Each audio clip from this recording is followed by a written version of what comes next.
saying. Good evening and welcome to the Marquette City Commission Special Budget Meeting for April 18th, 2012. Could you please stand and join me in the Pledge of Allegiance? I pledge allegiance to the flag of the United States of America and to the republic for which it stands, one nation, under God, indivisible, with liberty and justice for all. Thank you. City Clerk, could you please call roll? Yes, Your Honor. Mayor Pro Tem DePietro. Here. Commissioner Nemi. Here. Commissioner Ryan. Here. Commissioner St. Ange. Here. Commissioner Snyder. Here. Commissioner Stonehouse. Here. And Mayor Kivala. Here. Any changes to the agenda? Commissioner Ryan? I move the agenda be approved. Thank you. Do we have support? Commissioner DePietro supports. All in favor, say yes. Yes. Yes. Yes. Opposed? Motion carries. I don't have any announcements, so we'll move right to public comment. Comments should be limited to 3 minutes per person. Anyone wishing to address the commission? Okay, seeing none, we will move into new business. First up, approve the minutes of the April 17th, 2012 commission meeting. Has everyone had a chance to review them? We got them just recently, but so any motion? Motion. Commissioner DePietro, I'll make the motion that we approve the minutes of April 17th, 2012 special commission meeting. Thank you, Your Honor. all right, we have a motion. Do we have support? Support the motion. Commissioner Ryan with support. All in favor, say yes. Yes. Yes. Yes. Opposed? All right, into our final night of budget meetings, and first up is the Downtown Development Authority. So, welcome, Mana.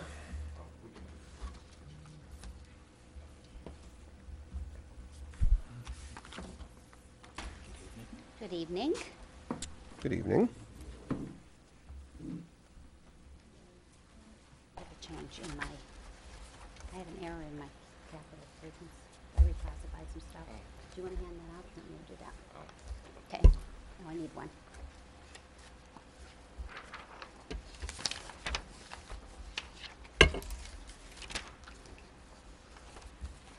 Okay, I just gave Gary a revision to page 9.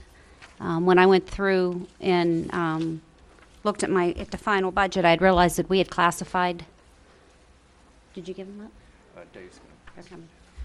We had reclassified some of the items in the capital budget, and I'll explain that as we go through it, and you'll see the revision coming through.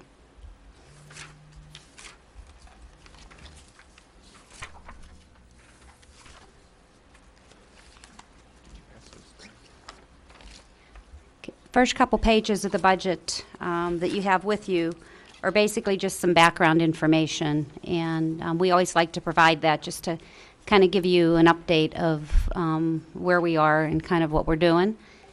And the meat of the budget actually starts on page 4, and that's just a budget summary. I gotta put my glasses on so I can see. And you'll see that under the summary, before we go into the detail, that it's pretty much a flat budget. We're projecting an increase in revenue of 5.3% for ordinary revenue, and actually an overall decrease in operating expenditures of 5%. So the reason we have the decrease in the operating expenditures is we had some non-recurring expenses from the prior year, and I will talk about that when we get into the detail. We've also been fortunate enough to receive some grant funding, and over the 2 years, 2013, 2012, we'll receive $46,000 for a farmers market promotion grant, and then we just received word that we received another $8,700 from the Fair Food Network for the farmers market for the 2012 season. So you'll see that reflected in the grant funds under revenue. I don't know if should we go right into detail first, or Fees. oh, let me talk about the fees. Okay, just a little background. I know you're all aware of it, but the Marquette DDA is funded by several sources, one being the TIF revenue, which is our largest source of funding. We have a 2 meal tax on all the properties within the district, including 3rd Street, beginning summer 2012. We also collect parking rental permit fees for long-term parking in downtown and parking meter revenues. It covers the management of the parking system for downtown. We have a schedule. I included a schedule of fees for you on page 7. Our parking permits right now are $20 a month for a full-time permit, $10 for a part-time, $60 for a 24-hour reserved permit in the Bluff Street parking ramp lower level, and parking meters are at 25 cents an hour. And then we also rent out the Marquette Commons facility at $35 an hour, and for nonprofits, a $45 fee for a 3-hour block. We charge $60 for a booth rental for the Marquette season for the farm market, and $10 a day for daily vendors. We also rent tents to the farmers at $25 a season, and then if they need a utility hookup, that's an additional $10. Bob? Mana, when you talk about parking permit, full-time parking permit, part-time, what is that? And why is the part-time more than the Why the full-time? part-time? We have a lot of employees in the downtown that work maybe 10 hours a week or 12 hours a week, and the parking meter or the parking enforcement officer had recommended that we go to a part-time permit to enable those folks to afford to rent parking so that they're not parking in our prime 2-hour parking spaces. Okay. So that's But to the encourage them to do that. Fees for full-time, it's $20 per month, and for part-time, it's $30. Oh, it's $30 a quarter. I'm sorry. Okay. Because we do bill quarterly, so it's really $10 a month, $30 a quarter. Okay. Yeah.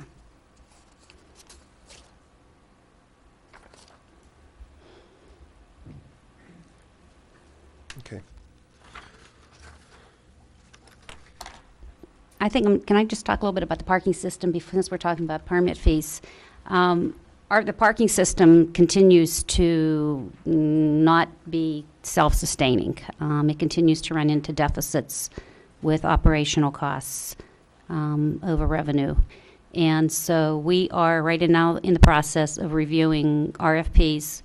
We're going to bring a consultant in that is going to help us look at the overall parking system, including enforcement, violation fees, meter fees, and also we're going to take a look at our supply of parking. We have some major developments, as you know, Founders Landing. There's some development going out on the west end, and a lot of those developers are looking to the DDA to help provide additional parking. And so we think it's prudent to have the consultant also look at those developments and ensure that indeed that either we do need additional parking to support those developments or not. You know, obviously we want to spend our resources in the best way that we can, and you know, do we need additional parking lots or parking structures? We just don't know the answer to that at this point. So I think it's something to keep in mind that, you know, the parking consultant should be able to answer a lot of those questions for us. And also for the city, you know, they're going to look at impact on neighborhoods, parking businesses. I think it's going to be an overall. It's very timely with the city going into their updated master plan. So I just wanted you to be aware of that. Okay. But would you describe this as a pretty comprehensive plan then? Yeah, we're looking at not only utilization, because I think we have a good feel for utilization of parking I normally hire a couple college students every year, and I have them go out and have them count, and we look at occupancy of parking. But what we're really looking for is a long-term strategy with relation to parking in the downtown. And I think that will also benefit some of the other outlying areas adjacent to the downtown area in the city. And also looking at ways to increase revenue so that the system really is self-sustaining and that we can use revenue not only to maintain but to build and reconstruct parking.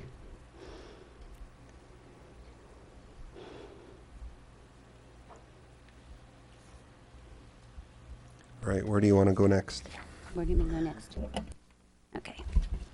Okay, on page 8 starts the detail, actually a detail line by line item of our budget.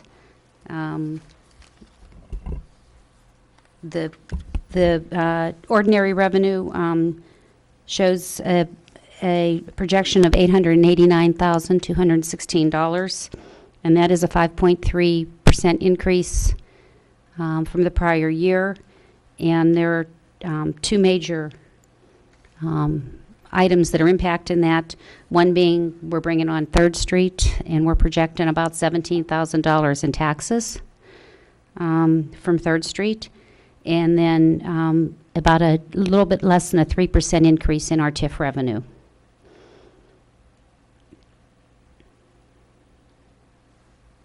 And if you look under the grant revenue, we're anticipating we'll go into next year with about 13.8 that will be grant funded under the farmers market, and that grant is actually going to pay for some tents and pay for some. That's a promotion grant, so it'll pay for some marketing to encourage additional awareness of local foods. So you have any questions on revenue? Nope. Okay. Then down into expenditures. Go line item by line item. I'm just going to go by categories, starting with personnel costs. And there is an increase of almost 26%. We are bringing on additional staffing as we have grown both with 3rd Street and brought on another 70 businesses, another 60-some properties, and also have really assumed the responsibility for all the promotional activities. We found the need to expand our staff. Right now, I'm full-time, and we have one part-time person in the office. So we really know that we need to put some emphasis on promotion and marketing and events management. So that is the direction that this board would like to go. Don? Just a question, you actually have more people than that working for you. Yeah, Because I have maintenance staff you too. don't want people to think that the 2 people are getting the amount we have. No, I have, Yeah. I have maintenance staff, but in the office. But I think it would be good to, how many maintenance people do you have? We have anywhere between 5 to 7. Okay. One full-time maintenance coordinator that we're actually looking to hire right now. And then we normally have 5 to 7 part-time workers. And most of these people are doing maintenance on the streets. Right. Right. Yep. Yeah, that's kind of a good point. I guess some of the other, notable increases, if we look at utilities, we're projecting a 24% increase on utilities, 18% from electrical. If we put the refrigerated ice in the commons, which we are planning on doing hopefully this year, we know that obviously the energy costs are going to increase for that. So that accounts for that increase in electrical. We also have a significant increase in our promotion and development budget. The DDA board is really putting emphasis on that. They believe that we have the infrastructure now, and that we have a lot of that in place, and that we need to work toward image building, promotion,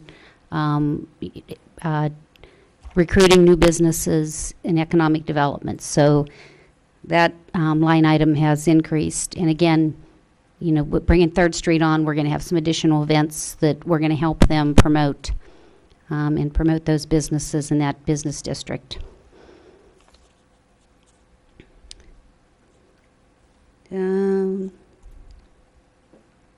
A major decrease, actually, when we talked about the 5% decrease in non-recurring costs, if you look under the professional service and contractual administration cost, the drop is 70-some percent. The majority of that actually was for the parking study, and a lot of that will be expended in this year. So we won't need that next year.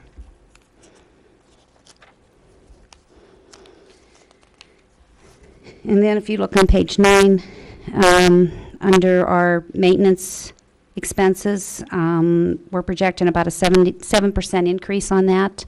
And again, you know, we have additional properties, additional flowers to water, flags to put up, with the additional properties on the 3rd Street corridor. So the total operating expenditures that we're projecting this year is just a little bit over 640,000, 644,806. And then the next item then, of course, is capital outlay. And I actually have detail for capital outlay on page 10, and that's what I actually passed out for you. Total capital outlay is $420,744. And the new sheet that I passed out actually shows some items that we reclassified. We took the $16,500 I had in originally on the book that you received earlier was for the crosswalks. We were going to we talked to Public Works, and we're going to assume the cost of installing the crosswalks in the downtown district. They're called thermo something, the latter ones. And I'm not an engineer, so I'm not real sure what they're called, but they're supposed to last. And we really felt that, you know, we try to promote ourselves as a walkable city, and we have no crosswalks. And so we think that's a priority for the area. And so we are going to assume that. And then East Washington Street, we're going to work with the city on that. We're going to partner, pay for the stamped concrete, the trees. Also, we're going to do a sidewalk between East Washington Street to connect East Main Street. That's kind of like a no man's land right now. And we're projecting $37.3. And what I did is I actually backed out some engineering costs and put that into our operational professional service line item. Also, we are projecting improvements to the Jackson Cut Alley. That project has been, seems like it comes up every year. Mm-hmm. And we seem to delay all the time because, you know, we have businesses that is their primary entrance. And we try to avoid tourism season, and by the time tourism season's done, it's winter. So we are going to try to work through that project this year. We also are going to make some improvements to the Marquette Commons. We're going to enclose the vestibule. We think if we do that we can increase rentals, because we can have two separate areas for the warming area for ice skating, and then rent out the actual facility. And then we're also going to add some electrical and a drinking fountain to accommodate the farmers market. And then we do have just some furnishings, some benches, cans. We're going to get some bike racks and some trash cans and some benches on 3rd Street. And then we just need a little bit of maintenance equipment. We need some vacuums, some snow blowers, and so you'll see that under that item too. So the capital outlay is actually $420,744. Mana, artificial ice making equipment. How do you maintain the ice once it's down? I mean, is there a We have Zamboni? actually, what we have, it's called a Zambini. It's actually a little Zamboni that goes on the back of our small Kubota tractor, Okay. and we'll resurface it with that. Okay. Well, let me know if you need some help because I'm trained now. Okay. Actually, that's how we're gonna pay for it. We're gonna sell Zambini rides. Okay. All right. Any questions on capital outlay? Nope. Let's keep rolling. Just Oh. one question. The question I have is, I see the farmer's market administrator, you're paying, this is on page 10, the new page you gave us. Uh-huh. You see where it says farmer's market administrator? Mm-hmm. And that's $14 per hour. Is that coming out of the DDA's budget? Yes, that line item is. Okay. Yeah, that person actually does all the planning, the organizing of the bands, the classes. So yeah, that'll come out of the DDA's budget. And Okay. actually, part of that will come out of the grant fund, the grant that we have. Okay, thank you. If I may ask City Manager and Mana, if I remember correctly, part of the administrator's budget is also coming out of city's accounts as well? Yeah, we actually, the way we're going to work it is the law enforcement part of it, the city's portion is the market master. And so that'll be on site during the market day. The market administrator is really the person who does all the grant writing, puts together the program, coordinates all of the special events, because this still is optionally contracted employee versus an employee of the DDA. So it's really two different things. Okay.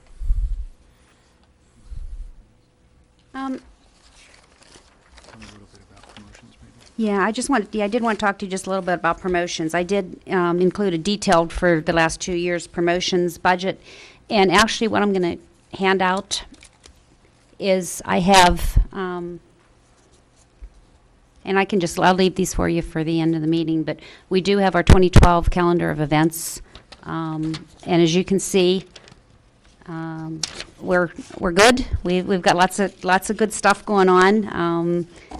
And we hope to continue to not only encourage new events, but to expand the events that we have. One event that we had last year for the first time that was highly successful was the Winter's Snow Fun Holiday Parade. And so we are looking forward to that event again this year. And also we're looking forward really to 3rd Street and helping them to expand. They do a Hockey on 3rd event and do a hockey parade.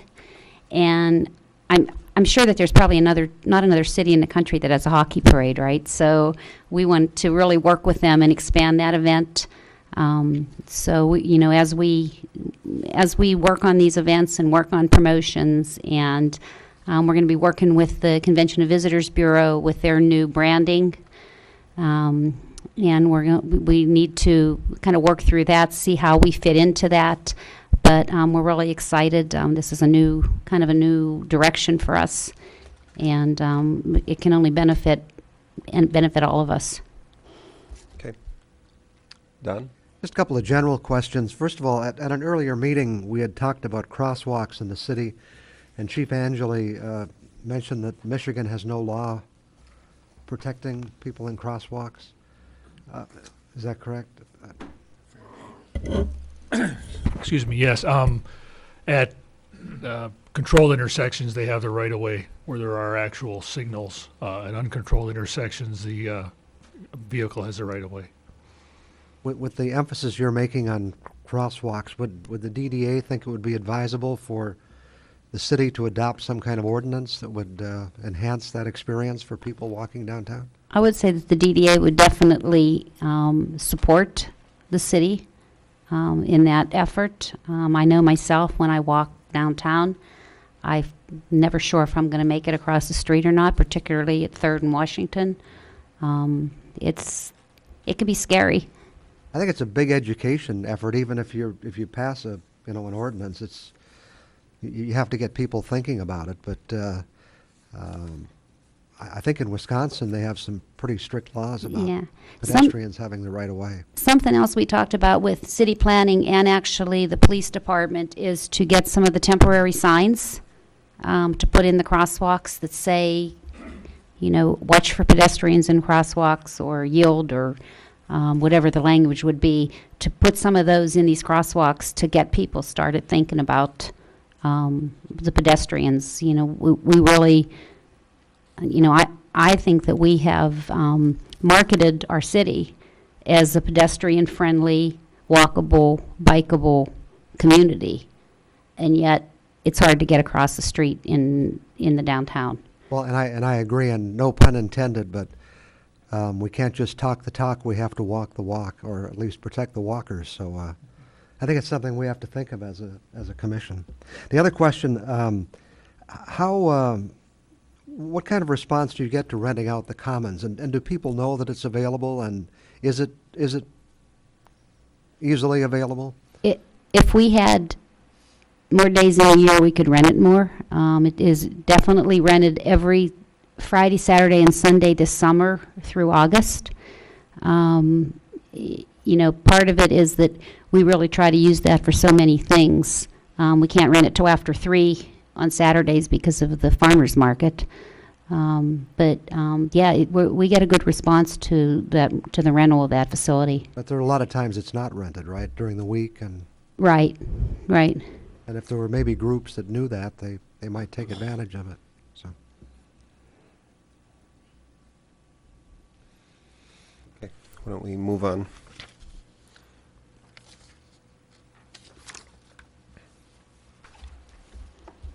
Okay, the only other two things I guess I'd point out is that we do have an outstanding bond that we took out in September, $1.5 million. We have spent $1.1 million of that to date on the Bluff Street parking structure. The car charging stations should be going online in the next couple days, so that's kind of something new. I don't think there's any other ones in the UP.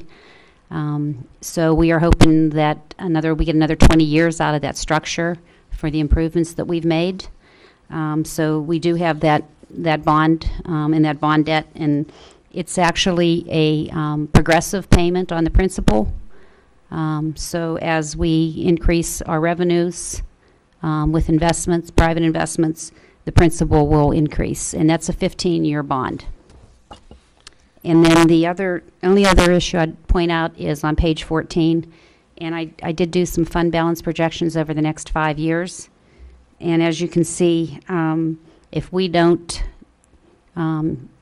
generate additional income, we will start to decrease our fund balance. So I think it's important that we look at ways to do that to make the parking system self-sustaining. And there are some unknowns. I look probably for us to come back to the commission through mid-year, maybe, and ask for a budget revision. One of the unknowns is we don't know what's going to happen with personal property tax across the state and how that's going to be replaced. We're also finding that as we apply for grants, the state's looking for the city, the DDA on behalf of the city, to start to contribute to some of those projects and to show some local support of those projects financially. And then the third issue is that our large piece of equipment that we use to clean the sidewalks needs to be replaced, and that's about $100,000. That is not in this budget. At this point, I don't believe the DDA board has made a decision or has really evaluated to the point that we need to, whether that needs to be outsourced or whether we want to continue to do that ourselves. So, I look to probably come back sometime mid-year and come back and kind of present where we are at that point. Okay. Any questions, Don? Just one other comment. One of the strategies for successful downtowns, which I know you've bought into, is getting people to live downtown. Are we making good progress in that area? I think we are. You know, again, we have been successful not only with private investment with some of the more upscaled condominiums and brand new buildings, but we've been very successful, I think, in obtaining state funding to help assist with the second floor renovations. We've had at least 4 rounds of that funding, and I would look, you know, to apply for more of that and hopefully receive more of that.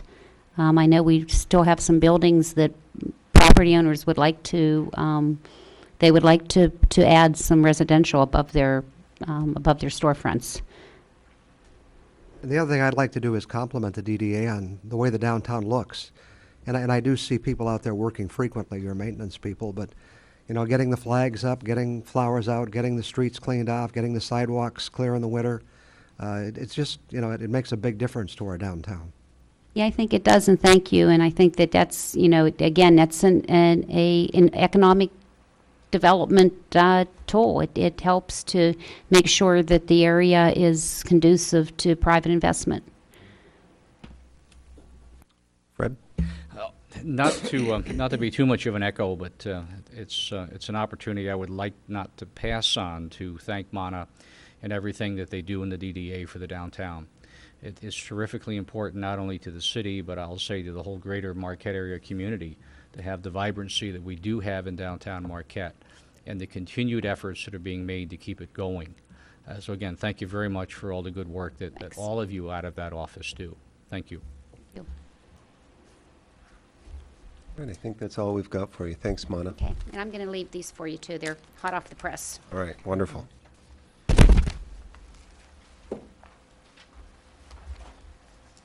Okay, next up is the library. We've got Pam Christensen here. Welcome, Pam.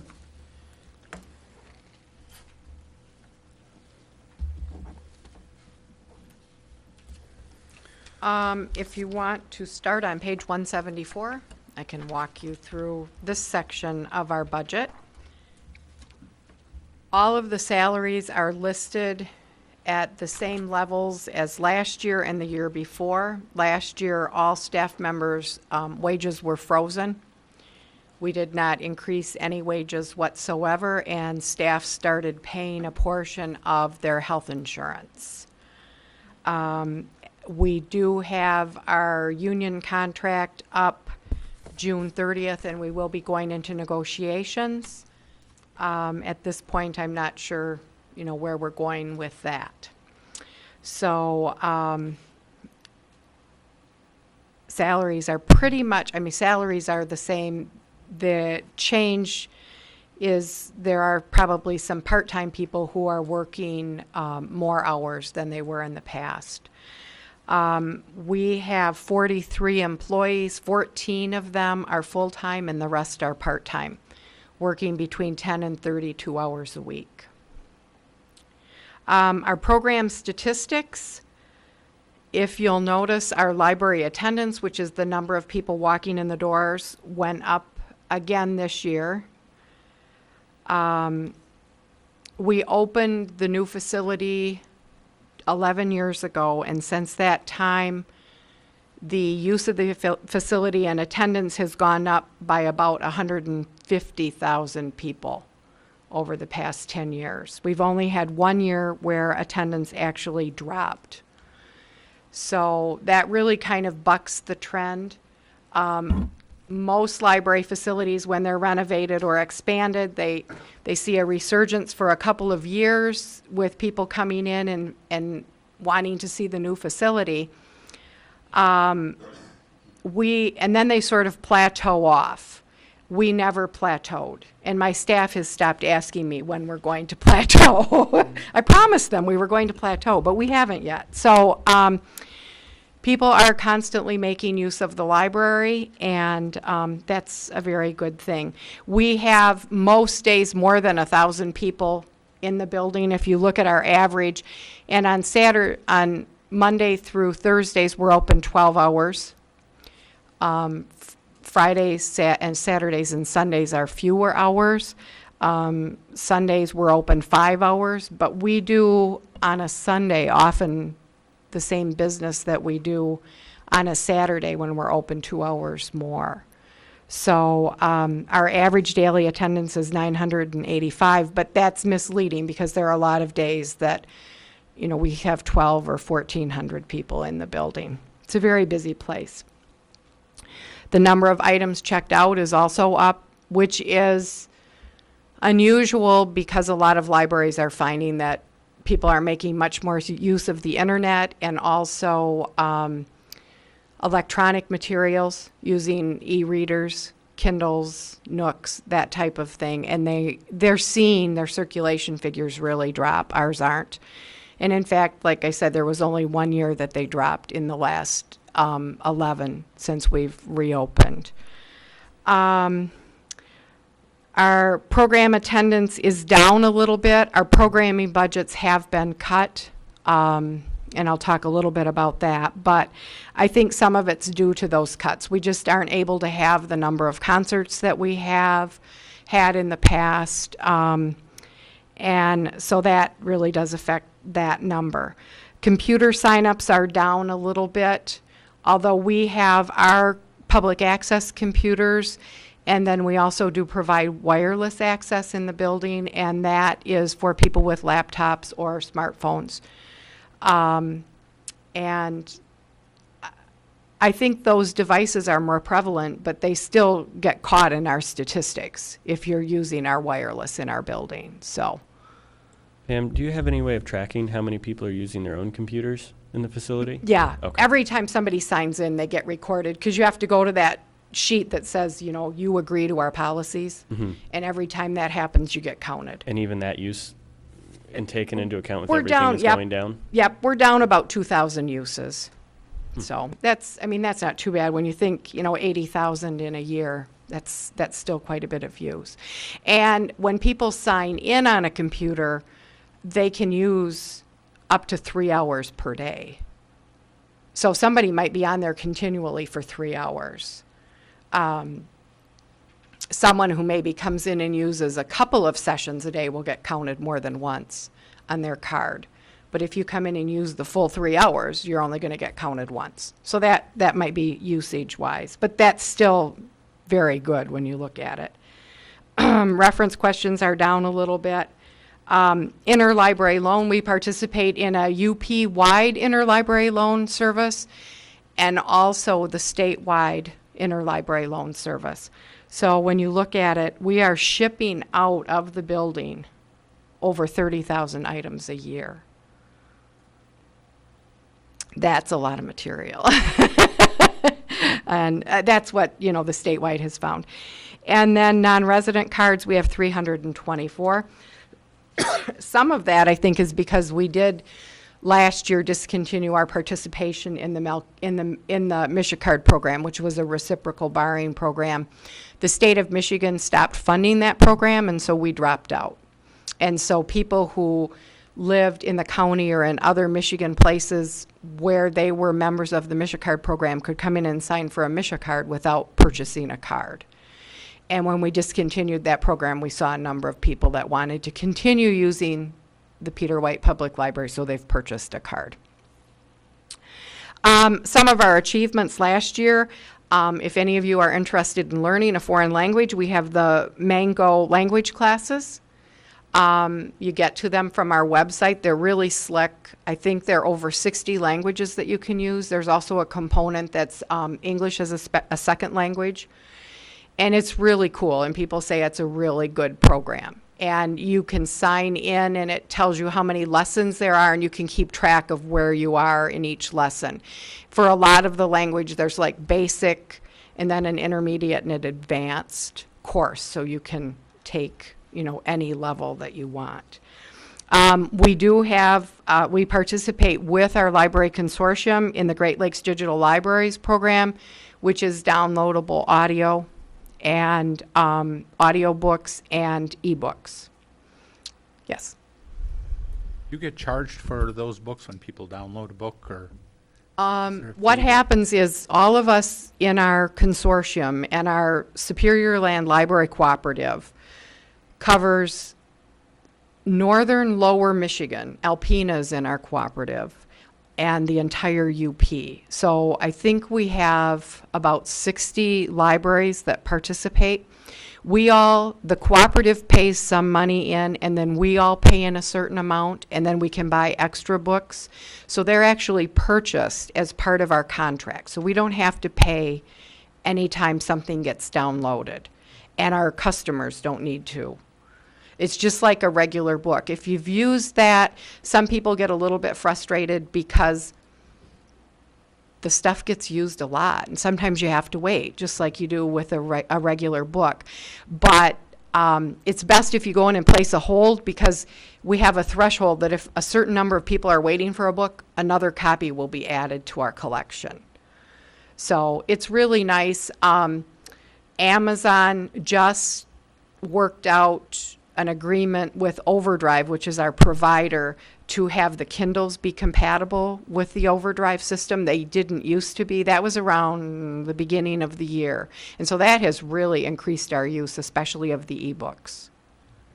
And on the Mango class, is there any fee for the user of the class? Okay. Nope, these are all things that we get as a result of our cooperative membership. So we pay a little bit for Mango, but they do a group purchasing for us. So it's a lot more cost effective than if we were just going to buy it ourselves. Done. But what kind of trend do you see as far as ebooks? Is there growing number of books available or not? Or Well, this has been something that has really kind of impacted the library world, because I remember, I've been in this business for over 30 years, and I remember one of the first professional conferences I went, everybody was lamenting the fact that computers were going to ruin libraries. And I still laugh about that, because I went home from that conference and thought, oh my gosh, I've got a master's degree in this, and I'm done. And that hasn't happened. And that's what people have said about ebooks. And it's interesting because the Pew Foundation's been doing a lot of research into this. And in fact, in one of the journals I get, it said that most people would much rather purchase their ebooks than go through their library. We're not finding that. I don't know if in the UP people are just much more in tune to the libraries, or if they're just more thrifty.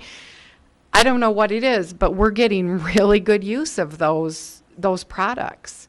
And I know people who do buy things, but they also use our things. So as long as I think we can compete and provide that service, I think it means a lot to people. how does that service work through the library? There are still time limitations? Mm-hmm. Yep, you sign on the website, and then it will say, they keep changing the headers on the website.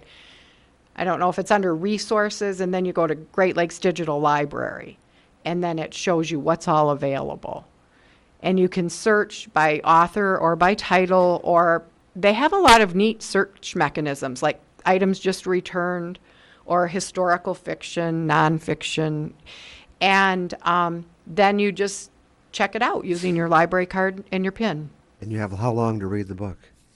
You get it checked out to your account for a week, and then you need to download it to your device. And you can download it to a computer or an iPod, an iPad. Some of the smartphones let you do it, or your Nook or your Kindle. But does it disappear after a week, or? Is it 2 weeks?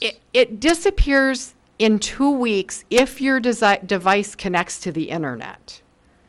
If your device never connects to the internet, it doesn't disappear. Okay. Which is interesting. I had downloaded a book to my iPod, which I just, I have my music on there. I rarely do anything with my iPod, and that book was on there for a long time. But if you don't connect to the internet, it's usually there. And you can actually download them to your computer and burn them onto a CD, which some people do because they like to travel with them in the car and they have a CD player. That's not So considered those you have. piracy? They've worked it all out. Don't worry. I think that's something we'll be working out for the next 50 years. Well, and, you know, some of the publishers are now refusing to do electronic publishing, and some are only doing electronic publishing. I don't think it's hurting libraries as much as the book world and some of the authors and some of the publishers, but they'll get it all figured out. Jason? I know this isn't purely budget related, but it's so rare that we get everybody to get the chance to sit in front of us. With the ebooks, are we limited on how many of each book we can check out? I think there is a ceiling on how many you can check out, but I don't know what it is, because as we get more books, then they make that a little bit more. I don't know. It seems like 3 or 5. So we don't have a waiting list for a book, an ebook, do we? Some of the books you might, if someone else has it checked out. Okay. Because if we only have one copy, only one person can check it out. That's part of the licensing. That's licensing rights for one Right. copy. So, but that's what I said. If you want something, put a hold on it, because if there are like 6 people waiting for it, then it will purchase another copy, and then we'll have 2 copies. Our legal structures just have not caught up with our technology yet. No, I'm Okay, afraid thank you. not. We had 584 youth enrolled in our summer reading club last year. I don't know how many adults we had. They get more of a kick out of the reading club than the kids do. And the real reason that we've been able to at least keep pace with things is because we raise money. And last year we raised about 10% of our budget, $169,155. If we didn't do that, we would be a much different operation. It would just be dismal. So anyway, I can run through some of the line items. The real property tax line item, this is on 175, is the money we receive from property taxes in the city. And our property tax revenues do get captured by the DDA and the brownfield development. I think our capture last year was about $42,000. So that does take, funding away from the library. Personal property tax, Mana mentioned, and I know you're all very aware of what's happening on a state level. We receive personal property tax both in the city and the townships. So that may affect us if that legislation changes. Pam, I just want to throw in a comment regarding the DDA and the TIF funding and that capture of 40 whatever thousand. From my perspective, the DDA has been instrumental in not only, rejuvenating downtown Marquette, but through that, allowing this community to sustain such positive growth in our tax base. And I think a compelling argument can be made that without the DDA and without the downtown being what it is, in all likelihood, you wouldn't be getting $757,000 in property taxes. So I understand that, on one hand you look and say, boy, that could be ours, but I think in the bigger picture, we as a community are much better off with that. Well, I'm not saying that, but I'm just saying that we do have funds captured, just like the city does, and not everybody realizes that gets captured by numerous entities. So Sure. Okay. I'm not disputing that. I'm just saying, if you look, our city tax revenues have remained pretty stagnant and pretty steady compared to what we've done in the townships. And I'll talk a little bit about the township situation. But really, our growth has been by going out and recruiting or trying to attract other townships, because that and our fundraising has been where our growth is. And like I said, if we didn't have those, we would be a much different institution than we are now. Sure. The state grants is actually a little bit misleading. That's our state aid, and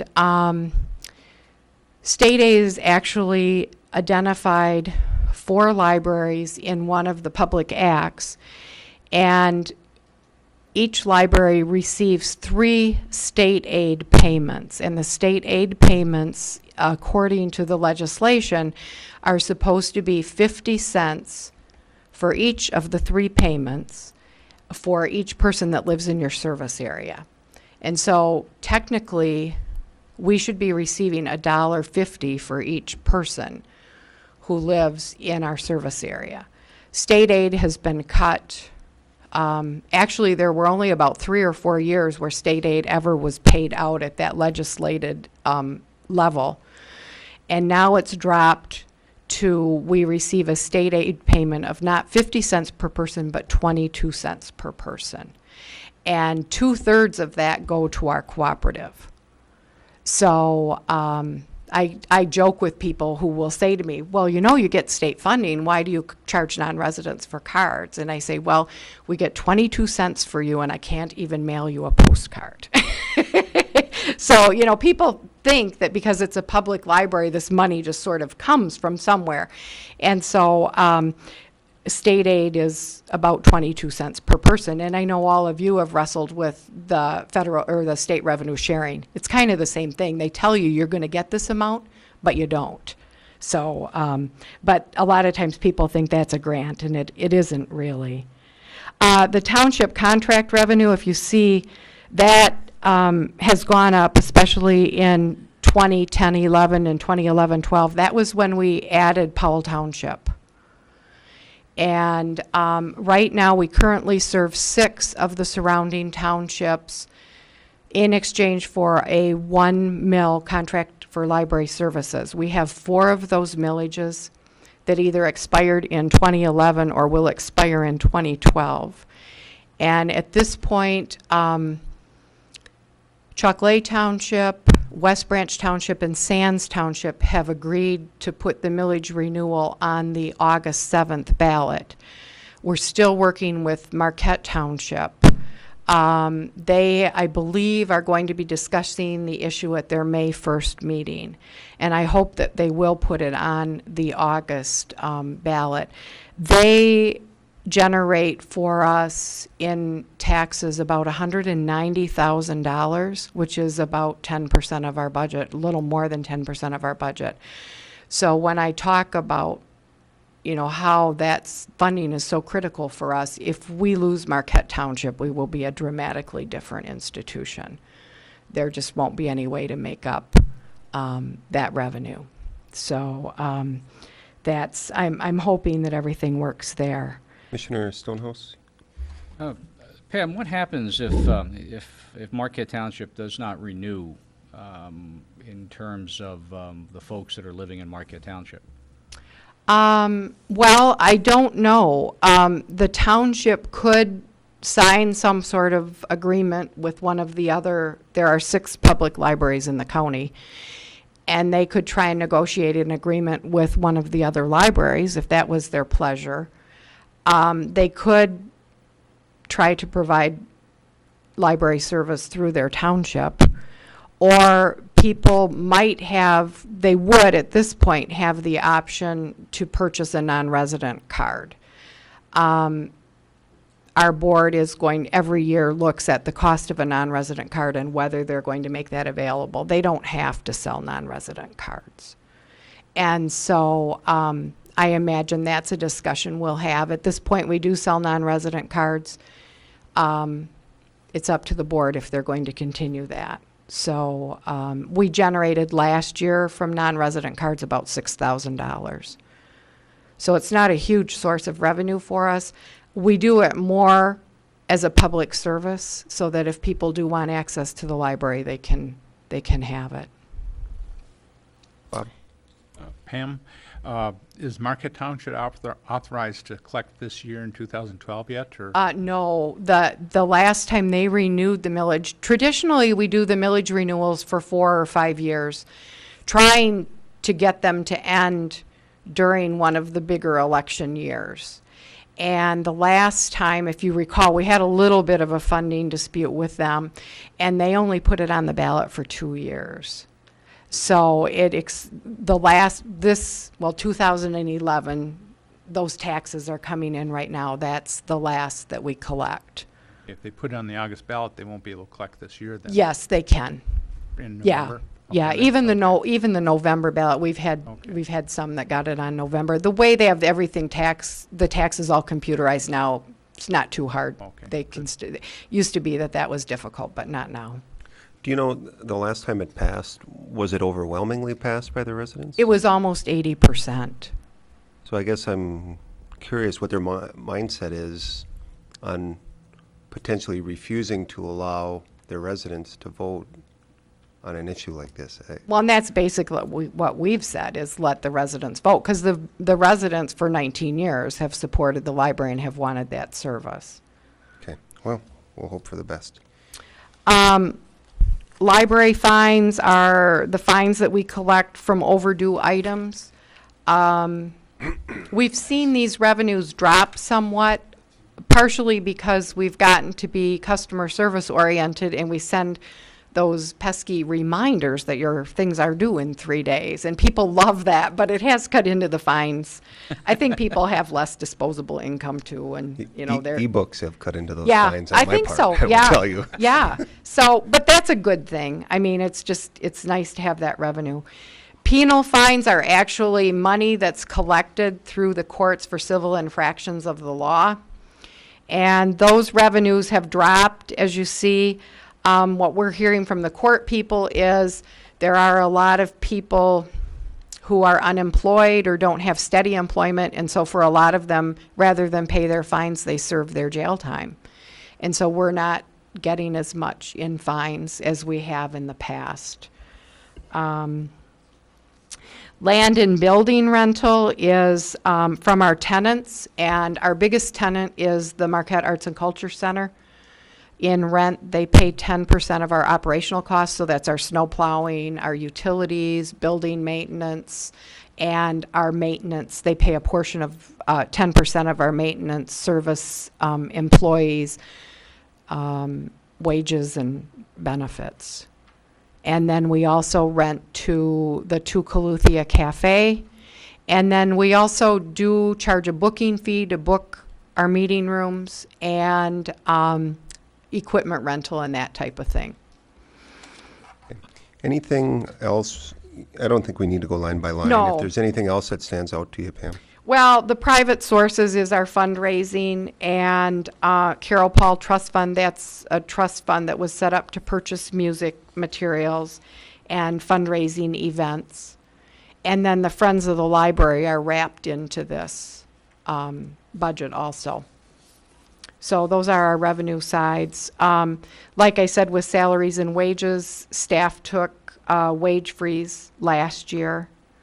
Our health insurance costs have escalated. I mean, you deal with that in every department. We've tried to keep our materials budget steady, but we've really gotten to the point where we've pretty much cut everything we can cut. We've cut membership fees, we've cut advertising, we've just cut a lot, transportation, conferences, that type of thing. And so we're really trying to keep the core services and the customer service in place, and trying not to let people see that our budgets have been pretty stagnant, and we don't have a lot of new monies coming in that we can do a lot of different things with. Okay. Any questions or comments?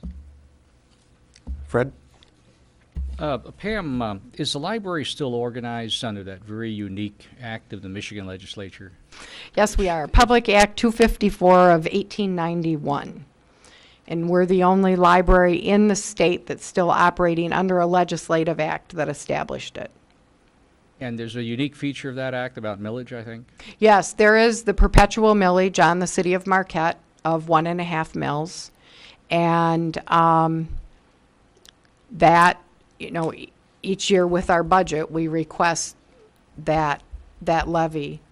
And that has been rolled back by Headley to about 1.3698, I think.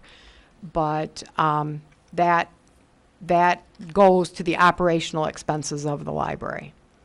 Thank you. And one more quick item, if I can. Last year, you did win the gold medal. We won the National Medal for Library Service, yes. And there were how many libraries in the country that won that?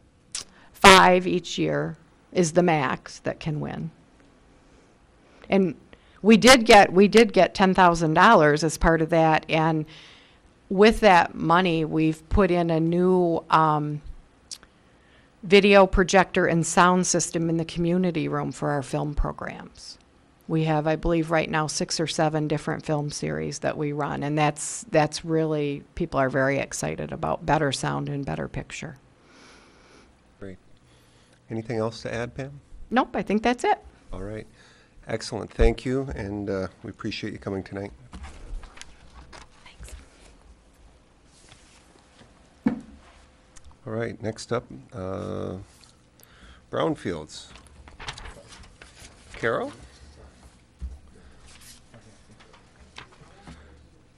Carol and Diane, up to the hot seat. Redevelopment Financing Authority. I always like calling it Barfield. You're the last ones here to present to us, and we really haven't gotten on anyone really hard yet, so.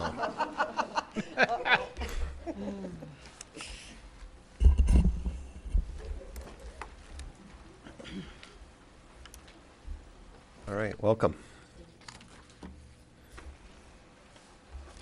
Okay, we're on page 160 to 163.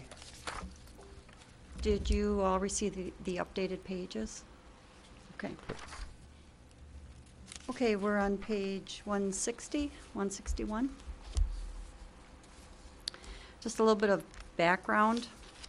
The Brownfield Redevelopment Authority is a public authority of the City of Marquette, which facilitates the implementation of brownfield plans by promoting the revitalization, redevelopment, and reuse of blighted property. The city has 2 brownfields, Cliff Stow and Founder's Landing. Now, 3 funds support these brownfields. Fund 241, which is the revolving loan fund, Fund 242, which is Cliff Stow, and Fund 243, which is Founder's Landing. Cliff Stow is made up of approximately 43 acres, and Founder's Landing is made up of approximately 11 acres. Tax capture for Cliff Stow has been pretty stable over the years at about $40,000 per year. Tax capture for Founders is increasing as a result of the condo build-outs and the hotel, which is expected to be completed in June. So on page 160, you can see that for fiscal year ended June 30th of 2011, we have $67,800 in capture. For the current fiscal year, we have approximately $109,000, and for the budget year, it is expected to be $214,000 of tax capture. Bond proceeds of $1.4 million were issued December 16th of 2010. And right now there is a current balance of $10,000. $30,000 of that is the capital improvement bond, and $188,000 is the recovery zone bonds.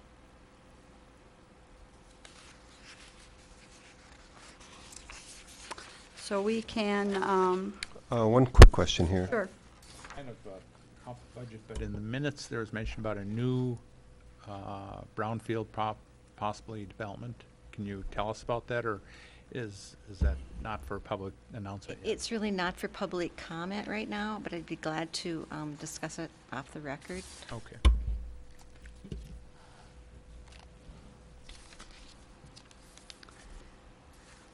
Okay, we could take a look at Fund 241 and Fund 242, which is the revolving loan fund, and Cliff Stow. In the revolving loan fund, there's not much happening other than a little bit of interest, and this fund funds the Cliff Stow when there is a budget shortfall. And in the budget year, we're expecting $40,000 in tax capture, as I said earlier, and we have approximately $50,000 expected in expenditures. So we will be transferring $10,000 from the revolving loan fund to cover that deficit. Most or all of the expenditures are going to be for the groundwater monitoring at Cliff Stow. Any questions? Bob? How does the money go into the revolving fund? And is that a loan fund or just a revolving fund? Well, at this time, these were excess funds from the Lakeshore Park Place Okay. capture. So we're still running those down. There's approximately $212,000 left in that fund. Okay. And, you know, in the future, if we have excess funds, they would go into the revolving loan fund as well. From Founders you're talking about? Right. You're right. In what, year, after year 25 or something like that? Or is there Ways out. something that goes in earlier than that? I thought they'd put they'd said 10% or 15% would go in before that point. I'm not sure about that. If that is the case, it would be, you know, after the 5 years. Yeah. Okay. Okay, and then on to Founders. Again, 214,000 is expected to be the tax capture. And other than that, a little bit of interest coming in for the revenues. On the expenditure side, we have our executive director. Her expenses for the upcoming year, the office will be moved from, in the treasurer's office right now, there's a desk for the executive director. She will be moving to another location, so there will be some startup costs there, desks, chairs, communications, rent payment, that type of thing. So you'll see those down in the appropriate line items. Let's see, what else we have. There is $33,000 budgeted for professional and development. And most of that is the financial consultant costs. There is also some cost in there for audit costs, membership fees, and some professional development costs.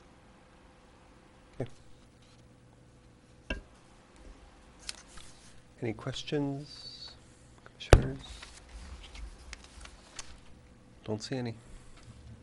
Anything else? Fred? Yep. Reasonably well. The Brownfield Authority, this entire city of Marquette is a brownfield. Does that mean that the authority is operating within the entire city of Marquette, or is it only in the designated sites that we're doing work? The brownfield needs to have a brownfield plan. And one of our objectives is to identify brownfield sites and then to find a developer and then to put together a plan, which that plan then has to be approved by you, by the authority and by you. And if we want state capture of our revenues, then we also have to go down to the state and get approval for the educational portion. So basically, yes, we do operate within the whole entire city of Marquette, but we only have one plan in place right now, and that's really Founders Landing. I mean, the other site that's identified, of course, is Cliffs Dow. We've also, you people, all of you have worked on the Roundhouse site. I mean, and that will be another one, but we don't have a plan in place yet, and we don't have a developer right now to develop that site. I guess my question being too then, who has the authority to create the brownfield site in terms of an operational entity? Is that something that the authority does on its own, or is that something that comes to the commission and we say, go ahead and do? Well, you've already identified the whole city of Marquette as a brownfield site. So virtually any property within the city of Marquette that qualifies could be a brownfield site. But if we have a normal piece of property being developed and nobody's putting their hands up and saying, I want to do this as a brownfield site, then you have no play. That's right. Thank you. All right. Dave? I guess in that same vein, how independent is the Brownfield Authority as compared to City Hall? And who has authority to, in essence, take on the next development project? Who says we'll take that on? Well, you know, we're a new board, and we're still working through some of the process. But basically, the process is that we work with the city, and the city should be apprised of everything that we're doing if there's a new potential developer and a new site. And then that's going to be a mutual call, I would think. for that. Is that the way it works, Bill? Well, unlike the DDA, by law, the chief executive officer, chief administrative officer in a lot of these authorities is defined in the state law. In the brownfield law, it's not. And so the relationship between staff and the committee is defined in the bylaws of the committee. And we've run those by Ron Keefe recently within the last couple of months. There's some updates that are going to have to be accounted for, both for just the current relationships between the board and staff, but also to accommodate the executive director and some other things. It's going to have to be refreshed. So we're in the process of trying to work through that right now, but ultimately the way it will work will be very similar to how the DDA works, where we have a voting position on the board, and ultimately as a Being the city? we being the city, but ultimately the board is created through the authority of the city commission. So any decision they make is constrained both by state law and the city charter. Anything that they would choose to do has to come to you for approval. And I expect it'll look a lot like either the planning commission process for how they make recommendations, kind of as a hybrid also with how the DDA authority looks when they make decisions. It depends on how they evolve and how many more of these Act 381 plans that we file. But until we get to that point, how do we intend to operate in the interim? Well, we're really challenging the brownfield to grow quickly. We have in the past really absorbed a lot of that early effort just on the back of existing staff functions. So we didn't have a strict compliance, it looks like, with creating a fully independent, separate kind of an entity.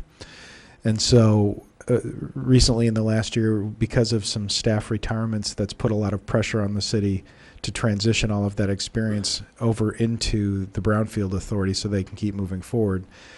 And of course, we're not hiring more staff to do that, and that's where the Brownfield Executive Director, the part-time position, came up from.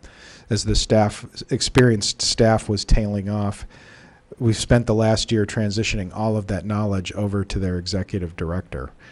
And some of the more experienced Brownfield Authority members also, for personal reasons, had to step down in this last year. We've had some new people step up. So if I had to describe the organization, I think it's one that's really, really in transition. But they're starting to spread their wings a little bit. They're tired of living in the treasurer's office. They're going to be co-locating with the DDA, so they'll have a desk down there. They'll, of course, still have full support from the city for all the coordination that we've been giving in the past until they kind of cry uncle or let us know that they don't need us anymore. But from the standpoint of how we actually manage and coordinate it, it's defined in the bylaws. And we can certainly provide you a copy with those for what they currently look like. We'll be making some recommendations that you'll be copying on, of course, for how we might like to see them updated. And we'll have a chance then to codify it. It's important that to remember, bringing it in for landing, it's a body of the city commission. You have full authority. You appoint the members, you approve the plans, and you approve the decisions that they make. What is the current relationship between the city BRA and the county BRA? I mean, it's a pretty broad-based question. I guess maybe you could almost rephrase it to say, if you get an opportunity to do a brownfield in the city of Marquette, are you going to do it, or are you going to defer to the county if you're not interested? The way the law was set up initially, and I've checked this recently with some state legislatures and some state authorities on brownfield, is that the county cannot do anything within the city, Right. a municipality, unless it's asked to do so by the municipality. That's in essence what I'm asking. What is the relationship between the city and its intent to redevelop brownfield projects and the county as a secondary source if the city were to decline? I mean, is it your intention to do every brownfield project you can? No, not at all. Speaking from the city standpoint, that wouldn't be our position. And there are some authorities that the county holds that we don't hold, for things like foreclosures and that you might want to have the county pursue something in lieu of the city to take it on. So I think right now we've got our hands full, is the best way to put it, and we're being very judicious in deciding what kind of things that we would want to put on the city's plate. But there are absolutely things that we work with the county on all the time, and things that the county's better postured to take on, even though they're in the city. Okay, thanks. Could I add something? I'd just like to add that the county brownfield is primarily under the Michigan Land Bank Authority, and we are not, so it's a little different. Understood, but, you know, at the end of the day, if you have a underutilized piece of property in the city of Marquette, and we, as a commission, would love to see that property put back into commerce and a tax base create over the long term, it would seem to me that it would almost be counterintuitive. Granted, you don't know the details of each potential brownfield plan, but to decline to participate in a brownfield project seems kind of blind thinking to some degree. Now, granted, you know, if a developer is asking for pie in the sky and it's not plausible, but if it's a functional plan with realistic economic returns that can be accomplished, it would seem to me that the risk return is definitely in the benefit of the city. Now, I may be looking at this through rose-colored glasses to some degree based on my experience, but at the end of the day, it would seem to me that as long as there's a reasonable payback on the investment that the city might make, whether it's a 5-year payback, a 10-year payback, depending on what the eligible expenses are, it would only seem logical to me that any opportunity we have to take a low tax producing property and redevelop it in some respects would be something we should be eager to do. I mean, granted, you have to put a little asterisk after that because the devil's in the details, but. Yeah, well, that's what we found, you know, particularly with the ones that we've presented here.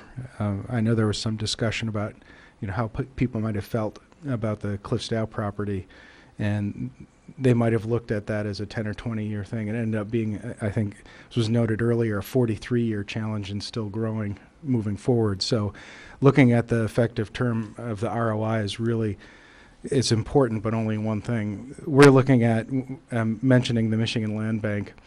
If there are properties that are decaying or are more than just functionally obsolete, but blighted properties that need some kind of action, right now the county and its authorities for foreclosure and condemnation kind of trump ours. And they're the kind of thing where it wouldn't be maybe so much passing on an opportunity, but finding a creative way to partner. And so who takes the lead, who steps in, if it's an exclusive thing with the city or not. Each one is kind of case by case. Well, that's true, but remember, too, that we're not comparing apples to oranges. I mean, the Cliffsdale property was an effort to basically develop the property by the city. I think we have, at least in my experience, in my humble opinion, I think we've proven over the years that our ability to develop property for the private sector is not something we're very good at. So it would behoove us, if we have a legitimate developer with a legitimate idea and the economics make sense, those are the quintessential projects you would want for a brownfield redevelopment authority. And to turn those down, I would have to wonder, what could we possibly be thinking? Thank you. Commissioner Ryan? Well, I was going to ask something else, but just to follow up on that, with the changes at the state level, are there still real incentives for using the brownfield redevelopment outside of the existing TIF projects we have? The brownfield development is actually composed of two different acts in the legislature. One is the Michigan Revitalization Program, which was just changed by the state legislature, in which you send a letter out and you ask to become part of the pool to get some of the money that they've allocated in that program. The second part of brownfield is the Act 381, which is the work plan project, and that still allows us to capture TIF revenue at least until the end of this year. And so as a result, we fund usually our brownfield projects through the TIF capture. But the TIF districts we have are specifically for two projects, right? Two areas. Well, we have a TIF recapture for the Founders Landing project. Right, I understand that. That's And you can use a TIF capture. It's not considered necessarily a TIF district, but you can use TIF capture to fund our brownfield projects. And what it allows us to do is, I think it works the same, but take a base value of that property, and then once it's redeveloped, the increase in the taxes, we use the difference to pay back. Don't they have to be in the TIF district? No. Really? Okay, well, my real question was going to be, we've talked about some other things down there at Founders Landing, fishing piers and things like that. Is there money for planning for that not is there money, but can TIF money be used for that purpose? I know we don't have any. We're pretty much spending everything we take in at this point. Yes, and there is some plans already in place on that for using some of the piers there, and to build out a pier Right, using I the understand. old pilings, I guess it is. Right. Well, and so then my third question is, who decides that?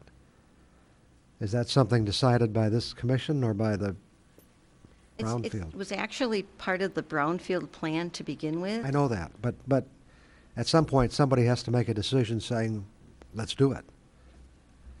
It's actually the developers have phases in their project. I don't think those are part of their project. Okay. Then I'm not sure. I guess I'd have to check on that. Public project. Right, that's what I'm saying. Is it this commission or is it the brownfield? I'm asking some of the same kind of questions Commissioner St. Ange was asking, I think. I'm gonna be honest with you, Don. Say I have to research that Okay. because I'm not sure. I know that in the brownfield plan, it has been discussed that those pilings were to be used for a dock, and it was part of the Founders Landing Right. plan. Now, exactly when that takes place and how that takes place, my understanding is that once the brownfield plan was approved by you, the commissioners, that then the developers will phase that in as they go along. But I may be wrong on that. No, I don't think that last part is correct, but the other thing we were told when we did the plan is put everything in there and then, you can back off from any of that. But it really comes down to the question, let's say we're going to build a fishing pier. Who decides, not what, but who decides when that's going to happen? City manager? No. This board. No, I know, I'm just asking the city manager to, The city commission does. okay, all right. Any other questions? Okay. Thank you. Thanks for coming, Carol.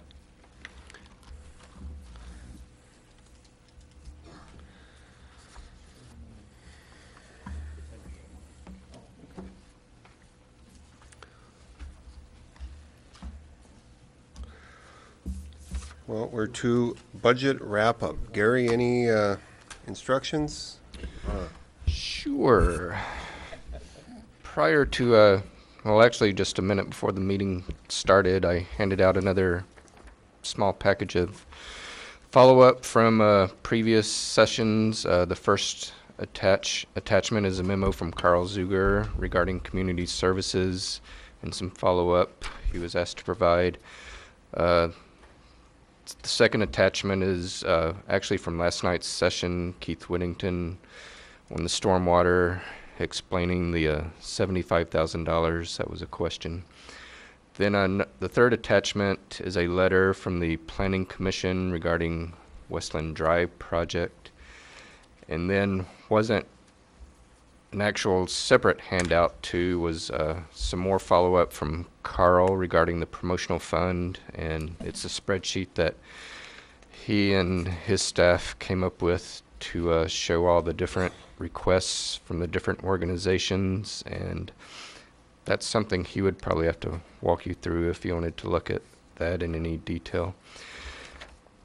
So as part of the wrap-up too, I just wanted us, at least what I have on my list is we have the requests from last night for the Superior Watershed Partnership for an additional $5,000 in funding. We have the technology services fee schedule addendum.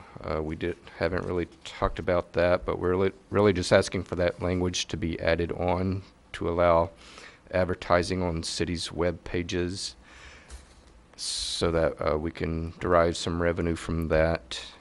And so we're just asking for that language to be added in to just allow us to get something set up and started, and we'll set the fees as we get more into that. And then also something that I'd really meant to address this the first night, but we kind of got off track a little bit on it. But on page 9 in your budget book, I know you've heard several people refer to a Prince Charming list, and that's really what page 9 is in the budget book. These are items that we were hoping to get into the budget that you're looking at now, but we couldn't due to funding. We weren't able to fund these five items that are listed. What we're asking for is, when you adopt this budget, to also adopt this list. And what we're asking for is that as we find funding sources, that it gives us the flexibility to act on these rather quickly, rather than going through another process of amending the budget and that type of thing. So that's something we're doing different this year. Like I said, we didn't really discuss it, but I just wanted to make sure that everybody understood that when we adopt the budget, we're also asking that page 9 be adopted along with it. And I don't have any further comments. I don't know if Bill has any or not. Yeah, only to thank you once again. We're trying a few different things this year than what we had tried last year. Of course, we had the CFO revenue forecast. Some of the things that you see on this list, and we talked about it in the first session, we're really trying to look for capturing a set of authorized things versus appropriated things. And so if there's any amount of speculation or any conditions that the Commission has put on how we might proceed with these projects, if there's certain levels of funding that need to be captured before they're considered for local funding, if there's different relationships, things like that, we'd like to keep them on, because that's what gives us the flexibility as different funding sources become available to try to match things up. And so if we know that the governor is going to be potentially increasing the amount of art and culture funding available, a few of the art and culture projects that we have on here might be interesting, more so than at other times. So we'd like to keep this kind of a list available. We'd like to keep that kind of philosophy available so we can get authorized things to work on should money or other resources become available that aren't right now are really just speculative. Beyond that, proud of staff. I think they've done a great job this year. Overall, as we've proposed, we're looking at about a 2.6% reduction over operating costs from last year. We'd like to try to find some option with the capital budget where we could remain neutral in terms of the amount of new debt that we take on. We've put 7 different proposals in front of the City Commission, so there should be fertile opportunities to try to find either one of the options proposed or some hybrid of the options proposed. And we thank you for all your time and support. We'll look forward to any other additional comments that you might have. Commissioner Ryan? Gary, there's a chart in here which tells us we have $18 million in general fund revenues. Is there a similar thing that says we have $18 million in general fund expenditures? That kind of all puts it together in one chart? You have to add up all these pages to get there. Yeah. Well, never mind. Yeah, on page 48 is a page of 4 different pie charts. Yeah. That kind of breaks it out that way. Right. But I guess it brings me, have we actually, in fact, the exact number here is, as I read it, $18,034,535 in general fund revenue. Correct.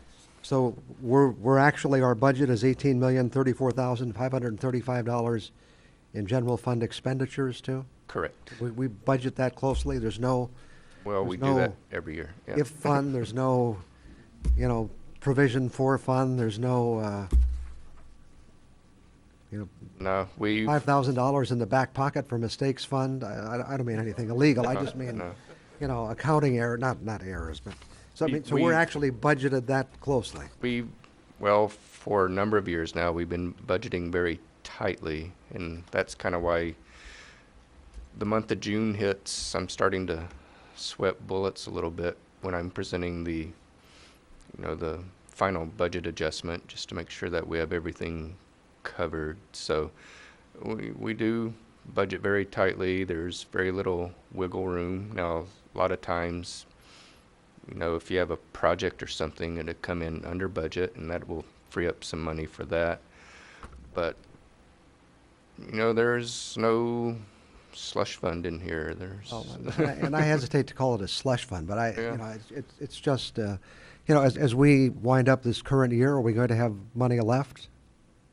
We do hope, by the time this fiscal year ends, we do hope to finish in the black. It's still to be determined, but we hope to be a little bit better than break even for the current fiscal year. A little bit better than break even. Correct. And that's because what? We spent less or we took in more? A little bit of both. A little bit.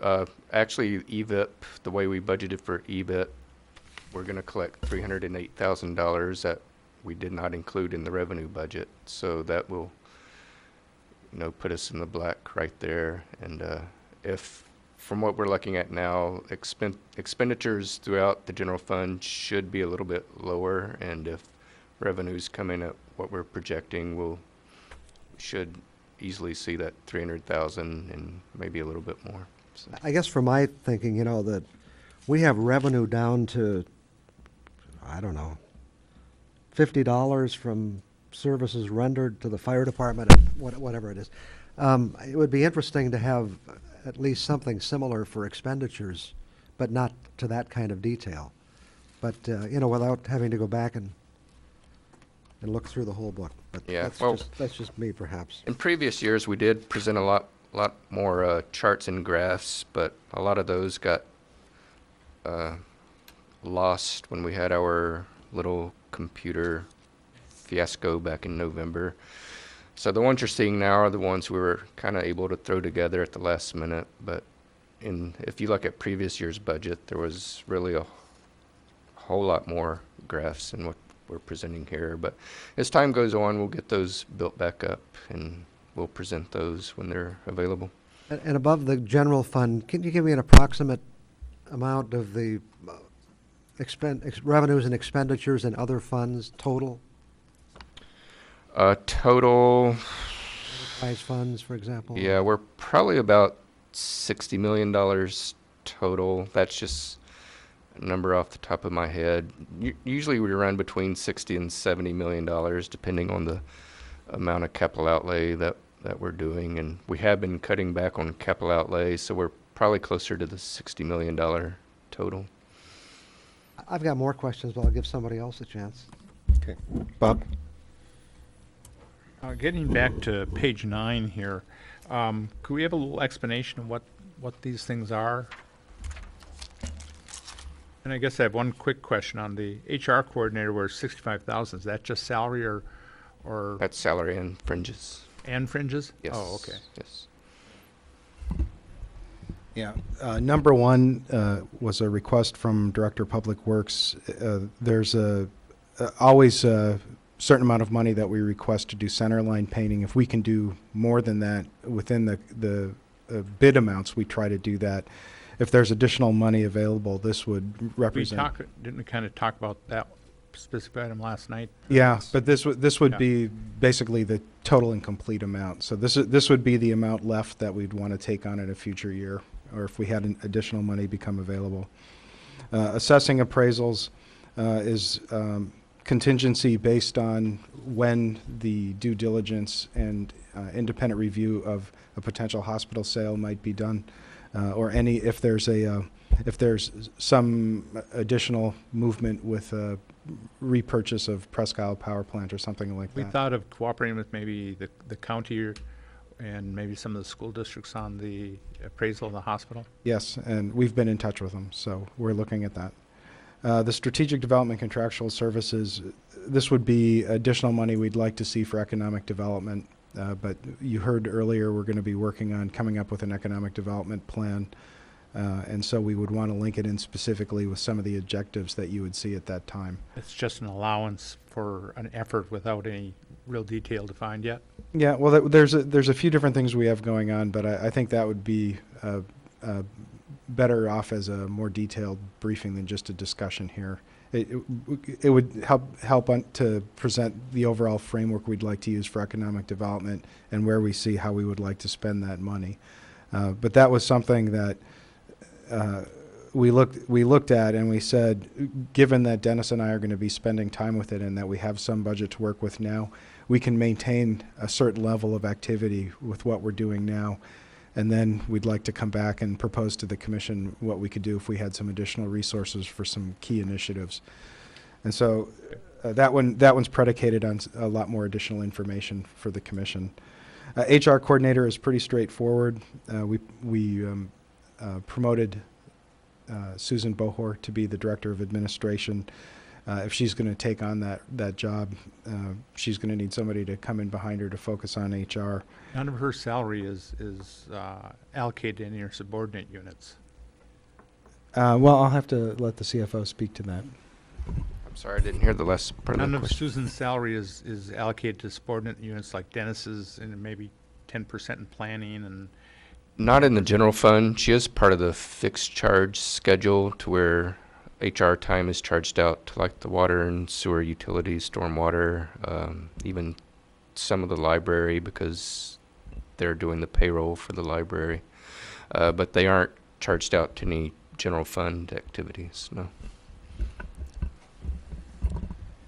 And then the final one, Matson Park improvements, that is directly related to the discussion about the arabesque tent. If you take a look at putting in the permanent infrastructure, upgrading the power environment, taking a look at replacing some of the accoutrements that go inside, like the old staging and things like that, that would be the complete amount. We put it in here because we saw in the governor's budget that he's going to quadruple the amount of spending, potentially making $5 million statewide available in grants for arts and culture investments.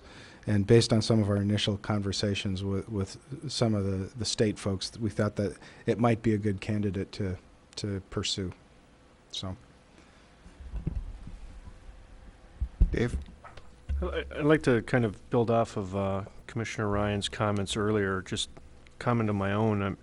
I certainly can understand that we don't have slush funds, so to speak, but quite frankly, in my 2.5 years here, at least anecdotally that I can recall, I cannot think of one expenditure that we have made for anything that was in excess of our budgeted amount. Now, one could construe that to be great budgeting, but you'd also have to look at it anecdotally and say, well, geez, we might be factoring a lot of extra stuff in these line items, knowing that they're going to come in under, so it gives us more flexibility to do more things. So I guess at this point I have to take staff at its word that these numbers are derived on solid, fundamental expectations of cost for the next fiscal year. But it seems to me that we typically come in under budget all the time, which means, in essence, there's a built-in slush fund at the end of the year or throughout the course of the year for other projects. I may be wrong in that assessment, and I hope I am, but it just seems like we're never over budget. So, the argument would be we may be pretty tight, but in essence, there's always these projects that come up during the course of the year that we find revenue for. So maybe it's not as tight as we think. Well, I guess we've got some loose ends here, and maybe we can start hitting some of these. Why don't we start with the promotional budget? We've got this new sheet that shows the asks and the recommendation. Honestly, I prefer the manager recommended budget because that way it doesn't change. The only exception that I personally felt was maybe the YMCA water safety programming. But I guess I'd like to hear thoughts of other commissioners. I think this sheet that we got today is helpful, where it carries everything over to the recommendation, so. Is that what you're calling the manager recommended, the one we got today? Yes, and it's also, that's what's in the budget. So I think, you know, the beautification committee always does a fantastic job. It's a bargain what they do for us for $5,000. The city band, again, I've always been a supporter of, and then we'll throw this in the mix as well, the Superior Watershed Partnership. I guess I'm comfortable with the 20,000. They're a great organization. They do a lot for us. I just don't know that we can justify another 5,000 on top of all the other partnerships that we have and we enjoy together. So, Commissioner Ryan? Just a general reaction. I agree that I don't think we should be generally in the business of giving out cash. And I think we started out saying, you know, we would waive fees for events that have, you know, huge public impact and huge public benefit. But last year we kind of got into giving some cash awards. I think the ones we do have are appropriate. I think the beautification committee is acting on behalf of the city. I think the band is to some extent. But apart from that, I think waiving fees or providing in-kind donations is the direction we should go in. And I'm pleased to see us generally. Those are the recommendations that are on the table. Yep. So what is everyone's thoughts, or do we want to make a motion and adopt that formally, or are there other thoughts? Commissioner Nemi? Do you have a comment first, Fred? I was just going to comment. I don't know if we need to make a motion just on the standpoint that this is all part of the budget, isn't it? Okay. Which we're all going to do a hearing on and accept, so. Okay. Yeah, we're really just looking for that clarification. I know, just to reiterate, I know before there was some question about what was on and what was off, and that's what we'd hope to bring out tonight. But again, in the things that fell off, using the criteria that we had, some of those were referred to other community sources for funding because they weren't really promotional expenses. They were really more charitable requests. There were some things that were just commercial for-profit programs that didn't seem appropriate given the criteria that we had for the kind of events that we were looking for sponsorship. But I think what you'll see when you go through it is we were actually able to accommodate just about everybody. The process is beginning to take hold, and people are starting to really work with us to make it successful. Bob? I guess I'd like to see this because, you know, years ago when the city thought, well, we've got to get money back from these events. We've got to, you know, our budget's tight. We need revenue. And we're nickel-diming everyone to death. And there's some of these events that are real community events. And I like to see that we're kind of going around, turning back. Maybe not, we're not spending like a drunken sailor, but at least we're providing some support as a community, recognizing that they are benefiting the community, and I like that. Don? It was just the point that the Superior Watershed Partnership, is that still coming out of this wastewater fund? What? Stormwater fund. And that really, again, is kind of a partnership working together on protecting the lake and with our stormwater system. So again, it's not a blank outright cash donation. Okay. One quick question on the SWP, when they did our brownfield study, did we pay them separately for that, the report, or did they do that as part of the 20,000 we give them? Are you talking about the wetland? Yeah, mitigation for the bog walk? I'll have to check that. Okay. Because I thought it was a really great report, and if we did it within the 20,000, we got a real deal. And if we paid them extra, I think we still got a good deal. You know, one thing I wanted to mention, and we got it tonight, Carl, was your memo on the ball fields. And, you know, I thought of this the other night after you had spoken about the use of the fields and, you know, keeping Tourist Park down. Being that we have less usage of the fields, and that field is kind of all by itself, would we be better if we were going to look at condensing one to eliminate that, maybe make more camp space, turn it from, something that costs money to something that produces revenue? That's in the master plan, in the Parks and Rec master plan. One of the recommendations was to decommission that field, and that's something that we're planning on bringing back to the commission at some point this summer.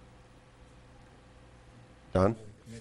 On that issue, I stand by my earlier concern about doubling the fees for youth soccer. It just seems like it's too much to me at one. I'll concur with you on that. Going from $60 to $115, this, and I, a couple of things about, and not just, I think baseball's wonderful too, but having seen how this soccer program has developed and the amount of effort that people have put into it, we've kind of sat back here and said, yeah, we'll help you and we'll back you, but a lot of people have worked hard, and they're not just City of Marquette people. They're people who live in the surrounding townships. They're people from Negaunee, people from Ishpeming. They've all worked on developing those soccer fields. And I think encouraging kids is important, and to me, just almost doubling the fee just seems like too much to me, because eventually it has to be passed along to families and to kids. I personally would rather see something, maybe even meeting in the middle, So, anyone else have a compelling opinion on that? Fred? I, again, concur that just doubling it, I think, is just too much, too fast. Somewhere in the middle would make a lot of sense to me, making sure we have good conversations with the teams, that they're on board with it, understand why, able to plan for it, I think is critical. And if we have to decommission fields because we have too many fields, we need to do that. We need the right size where we need to be. And maybe we maintain them a little less than we are maintaining. I'm really micromanaging here, but again, my point being that I do think that doubling it is just too quick, too much. Commissioner Nemi? I guess the small amount per game or whatever, however it works out, I don't have a problem with, but I wouldn't have I could support a midpoint, to move to that. But is it possible to get some in-kind support from those teams, and would our labor agreements allow us to accept in-kind support? Well, it depends, because the fields that in what I've given you is I've given you a lot of baseball information, and one thing that I would, ask is, are you differentiating between baseball and soccer? Because certainly they're different, and the amount of assets or resources that we put into each are certainly different. In terms of the baseball fields, the infields are all done by part-time labor, so they aren't necessarily impacted by any labor contracts that we may have. Now the outfield, where the grass is mowed, and outside of the fences, that's all done by the Public Works Parks Division, and so I can't speak to that. But the infield certainly is something that we can work with the user groups, and we have had those discussions. And I think I say in my memo that in terms of the Little League, and certainly that's our largest user group for the baseball fields, which is baseball, softball for the kids. They just aren't equipped in that they're predominantly, they're a volunteer group to take on the responsibility of maintaining the fields, or the infields, if you will. If I could, just to clarify, I would say the same thing for the baseball. I'm not in favor of doubling those fees either. But here, let me just make one point. I think there are communities who would love to have the youth activities that we have in this community. And this commission, the only thing we do to make those happen is provide these facilities. All of these programs are run by volunteers. We have a tremendous Little League program. We have a tremendous soccer program. We have tremendous youth programs that I think provide real benefits for this community. And this is our buy-in to help make these things work. And so it costs us a few bucks and we get some money back. But I don't think we have to break even on this any more than we have to break even on the 4th of July parade. Carl, every year we complain that, facilities and different operations are losing money, and every year you come back to us with ways to increase revenue, and we always seem to beat you back. We do appreciate your effort. Yeah. And I don't think it's a significant amount. If anything, it's the impression, we're doubling a fee for a kid to play soccer. Could I just make sure, youth hockey is part of what I was talking about too? I'm not just talking about baseball and soccer. I mean, hockey and all of the other, we're just really fortunate to have these kinds of running in our community. We should.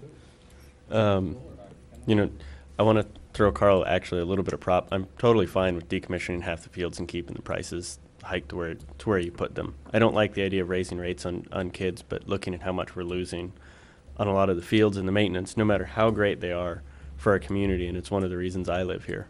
I don't think, even though it's doubled as a rate, I don't think it's that high that it's cost prohibitive for participants to be involved. Well, I go back again that, our people pay taxes. We lose money on our roads every year. We lose money on our beaches every year. We lose money on everything that we do.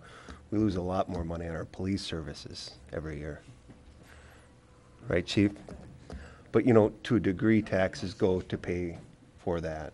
I would rather see small, sustained increases over time. I mentioned this a previous year. The year before I got on the commission, ice rates hadn't been raised at Lakeview Arena in a number of years. And that year, the commission voted and jacked them way up. So the first year I got on the commission, we looked at those numbers after that year, and the revenues had flatlined because fewer kids played hockey. We priced out the families that could least afford it. So what happened to our revenue? We didn't make any more money, just fewer kids played. Now, I don't think that we're going to see that extent with this fee, but again, I would rather see small increases and done every year. So I guess where we're at with a consensus here, maybe a motion on this would be in order and we can vet it out that way. Okay. Okay. I guess You're talking about a 50% increase rather than a 100% increase? Yeah. I think that's a little more. From 60 to 90? 90 would be fine. Dave? So for a youth soccer team with 10 kids on the team, we're talking about a player fee of $6 going to 11. that would be correct. For the field. 6 to 9. I'm with Commissioner Schneider.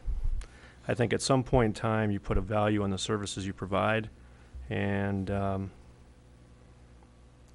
you pay the fee. That's not all those kids are paying, though. They're not just paying for the field rental. That's all they're paying us. They're paying for other things, too. Sure they are, but they're also using the facilities that are provided for them. And I don't think you can compare police services and taxes. We have a lot of folks who use our facilities who are not taxpayers.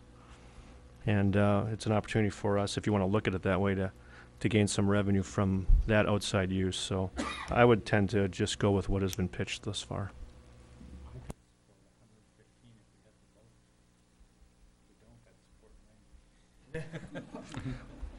Let someone make a motion. Your Honor? Yes. I would like to move that in lieu of the recommendations that we increase the fees for youth sports by 50% in this budget year. Okay, do we have a second? Anyone want to second that?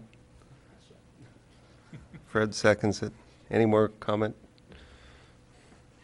No, I'm not, I would prefer to do it less than this, but to get this on the table, to me, this is a compromise. We're taking it in stages. We're not doubling the rental fee. Okay. All in favor, say yes. Yes. Yes. Opposed? No. No. Okay. Keep it where it is.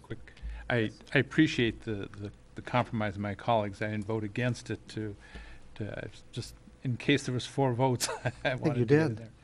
I did vote against it, right. But I didn't mean as a disrespect for the compromise that you folks put forward. Yeah, well, I'm taking it as disrespect. Yeah, me too. So, okay. What's that? It passed. Did it? Yeah, 4-3. Johnny, you voted for it, didn't you? I thought it was voted down. What did you? No. Johnny voted no, so it failed. Johnny wants to raise the kids. Well, Maybe he doesn't want to raise it at all. Okay. What else have we got? We got the memo on Keith's follow-up on that, was it $75,000? Does anyone have any more questions on that? 75,000. From yesterday, remember Dave, the questionable? Yeah. Did you read the memo? Yeah. Okay. Any more questions? Do we need to discuss it? I guess it's. What are Okay. we talking about? The memo from, The mysterious 75,000 contractual from the. Yeah, but I thought we were still on the fee structure. We haven't voted to approve any of the other fee changes that come from this. well, The I hockey think, thing. I mean, not the hockey, the field thing. oh, the field, I mean, the motion was to increase it by 50%. That failed, I think, 4-3, right? right. Well, my guess is the support is to leave it in the budget as it is. But then we also can make another motion. Well, you could, sure. Same Went thing's kind gonna of happen. fast, so I guess I would motion to leave it at current levels. Okay. I'll support the motion. Okay. Any more comment? No comment. All in favor, say yes. Yes. Yes. Opposed? No. No. Any more motions? No. Okay. Short-term limited. 25%? All right, that item is done. It's a valiant effort, Don, but, the Technology Services Fund, Gary, do you want to talk just a minute more, a brief minute on the advertising fees for? You had mentioned, is there anything you want our action on that? No, we'd like to have the language included so that we could establish a fee structure for that. The state is adopting something like that for DTMB, and so we pulled that language directly out of the state budget and then modified it for the local use. We see that as very similar light to the kind of advertising that we've got at the Lakeview or putting a sign on the side of the Zamboni or something like that. If we can find opportunities to make revenue like that, we'd like the authority to do that and then be able to come back to the commission later with some proposals and some fees. Bob? I'm wholeheartedly in support of it, and I, compliment staff on the initiative, but I'd prefer to see the money just go in the general fund, not in the Technology Services Fund. You can certainly do that. As Bill indicated, we just pretty much cut and pasted the language from the state, and that's what the state is doing. Rationale, it kind of makes sense, but I would prefer to have it go in the general fund and let us, put it in, or you folks put it into technology service or wherever it's needed. Otherwise, it's looked as, like PEG funds where this is money we get, let's spend it, and I'd prefer to have it just as a general revenue. I've got an item that I mentioned, I think, our first night, that I would like to address in the fee structure. And again, it's the arabesque tent. I've stated every year since we've had it, I think we try to charge way too much for it. I would rather, even if it's for 1 year, keep all the hourly fees for the setup and the takedown and offer it at free or next to free for 1 year and try to get it used out in the community. It's something that was paid for without general fund or city dollars. And I think if it got used a handful of times this summer down at Matson Park, I think more people would be willing in the future to use it. So I'd entertain, a $300 rental fee plus the, naturally the recommended hourly billing time for the setup and takedown. I don't think we should lose money on our staff doing it. So, any more thoughts, Commissioner Ryan? I would make that motion. Okay. The risk of failure again. I'll second it. Okay. Any more discussion? I agree with the idea that it's better to use it than to just have it sitting away somewhere. Okay. If this is a way to get people to try it, I support it. Okay. Mayor, can I ask a question on that? Was that a rental fee of $300, or did that include the use of staff for setup and tear down? Rental fee of $300 and then plus the additional staff time, how we normally would bill it. Cost of erection. The only reduction What was that, Bob? Cost of erecting the tent. Okay. Any more comments? All in favor, say yes. Yes. Yes. Yes. Yes. Opposed? My idea was better done. Done? I'm not in favor of including whatever these are, these Prince Charming ideas in our, as part of the budget. I'm not necessarily against spending the money, but I think that they should be presented on their merits, you know, at the time, and not just kind of carte blanche here as a list of things. On the other hand, for example, if this HR coordinator, if this is a needed position, then we should address that issue, you know, or any of these things. But just to put down, you know, $500,000 of kind of wish list things without having more discussion on at least a number of them, I would not be in favor of. Bob? I agree with Commissioner Ryan. I have some trepidation about just giving carte blanche authorization, although I'd hate to, you know, for instance, if we can get $228,000, if there's a grant available for the stage in Matson Harbor Park, those are things we ought to go for. I don't think you need the permission of the commission to send in an application. You're going to need our permission to sign the contract, but I tend to agree. You know, there should be more discussion of these items before they're put in. Fred? I'm completely in favor of maintaining the list as written. I think that we will have tremendous discussion when they come forward for us for actual funding and execution. All this is really is the authorization to explore the funding opportunities for them. And I think that keeping that there is very critical. It keeps our options open and the opportunity for further success. Anytime we're spending money, it's going to come in front of us anyway, and that's the opportunity we would have to really dissect where it would be used and how it would be used. So I think to take them off the table now simply is not in our best interest. I agree with that, because I know that this will come before us. I guess the only point I'd be critical about is that I think we should probably have touched on these earlier in the budget process and maybe made us aware of them before, you know, at the 11th hour kind of throwing it on. But I understand what you're doing is it gives you the opportunity to look for and seek out those things and bring it back to us. So Jason first and then Dave. Yeah, I would like to concur with Commissioner Stonehouse and the mayor. I see this definitely as a wish list rather than a carte blanche. It's kind of a, you know, please keep it on your radar, and if we can find funding for it, then great. But I mean, anywhere close to these amounts has to cross our table anyway. So that gives us the opportunity to vet it then. Commissioner St. Onge? Thank you, Your Honor.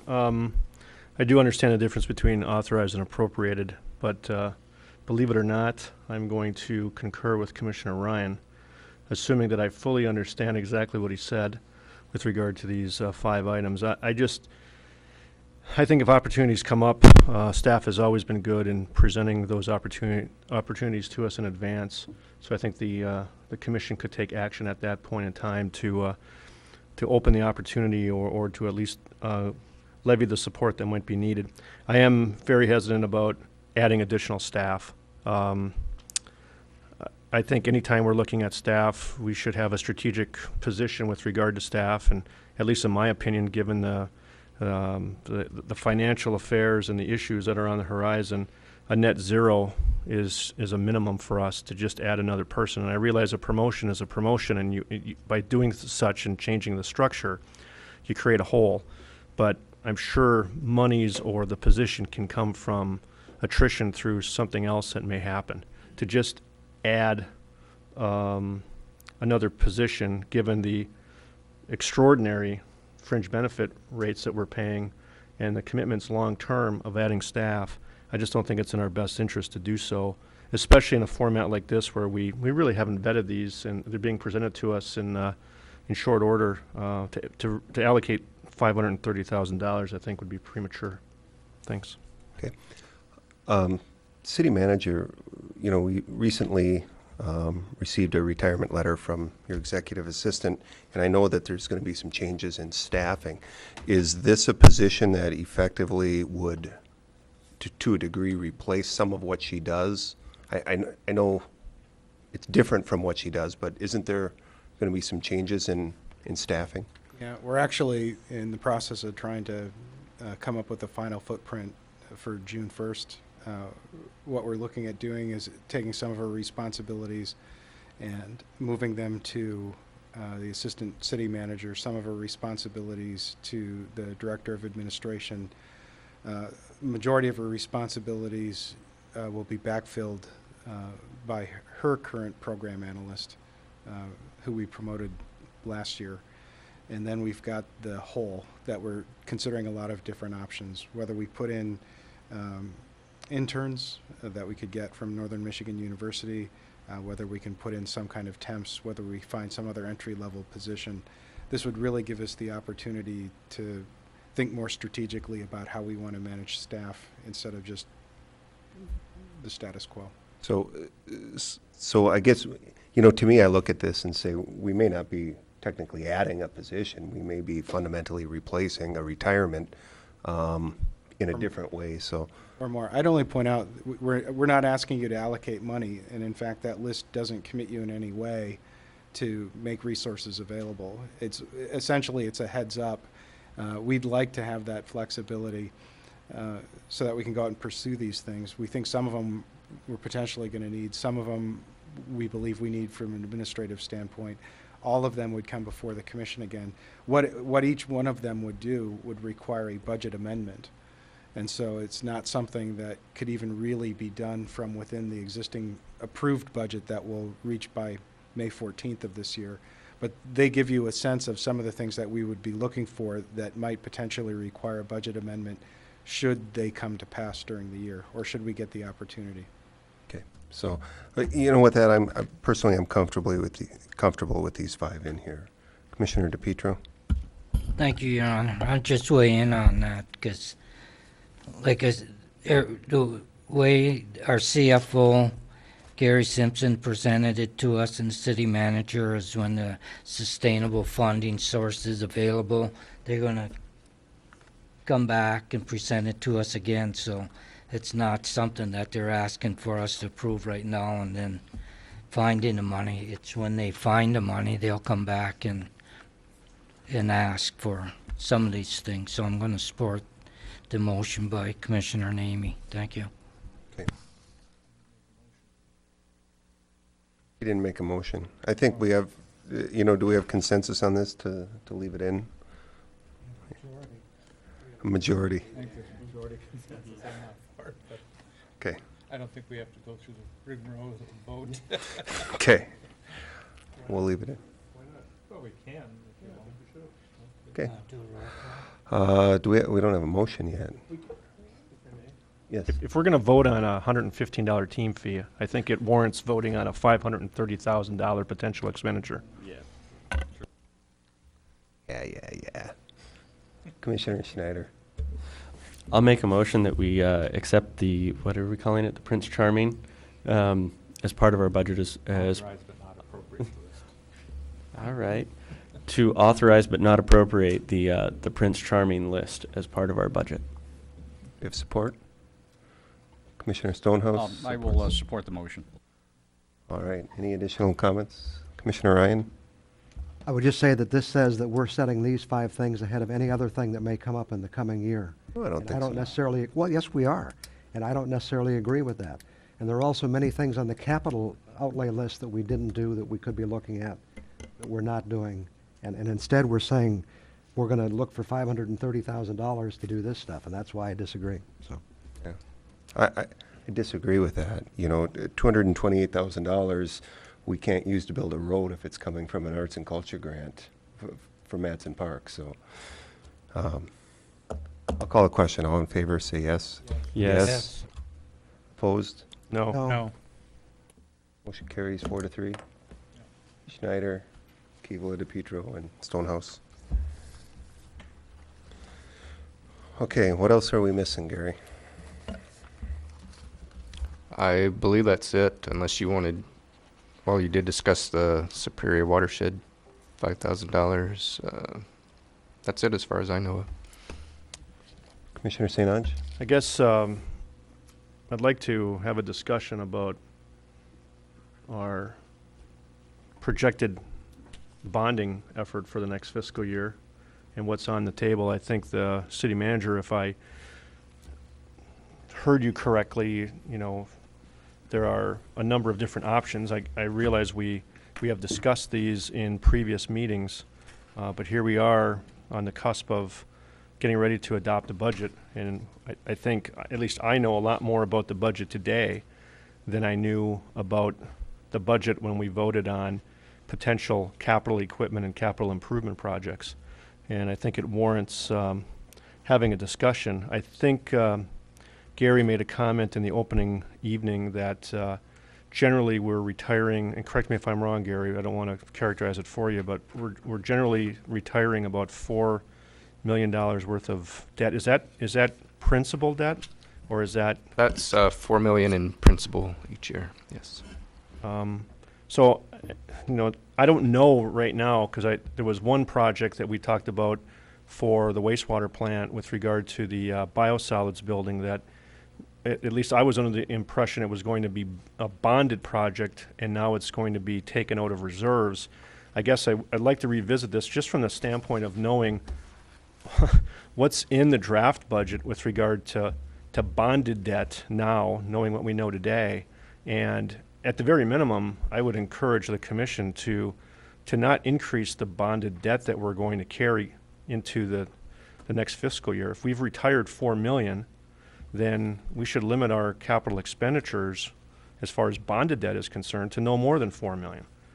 I just think that's prudent for us. I think it makes sense, and I think it's consistent with what the administration has told us repeatedly now over the course of the last couple of months with regard to the budget. So I'm open to comments from the commission, but that would be my position: is let's not spend more than we're paying off.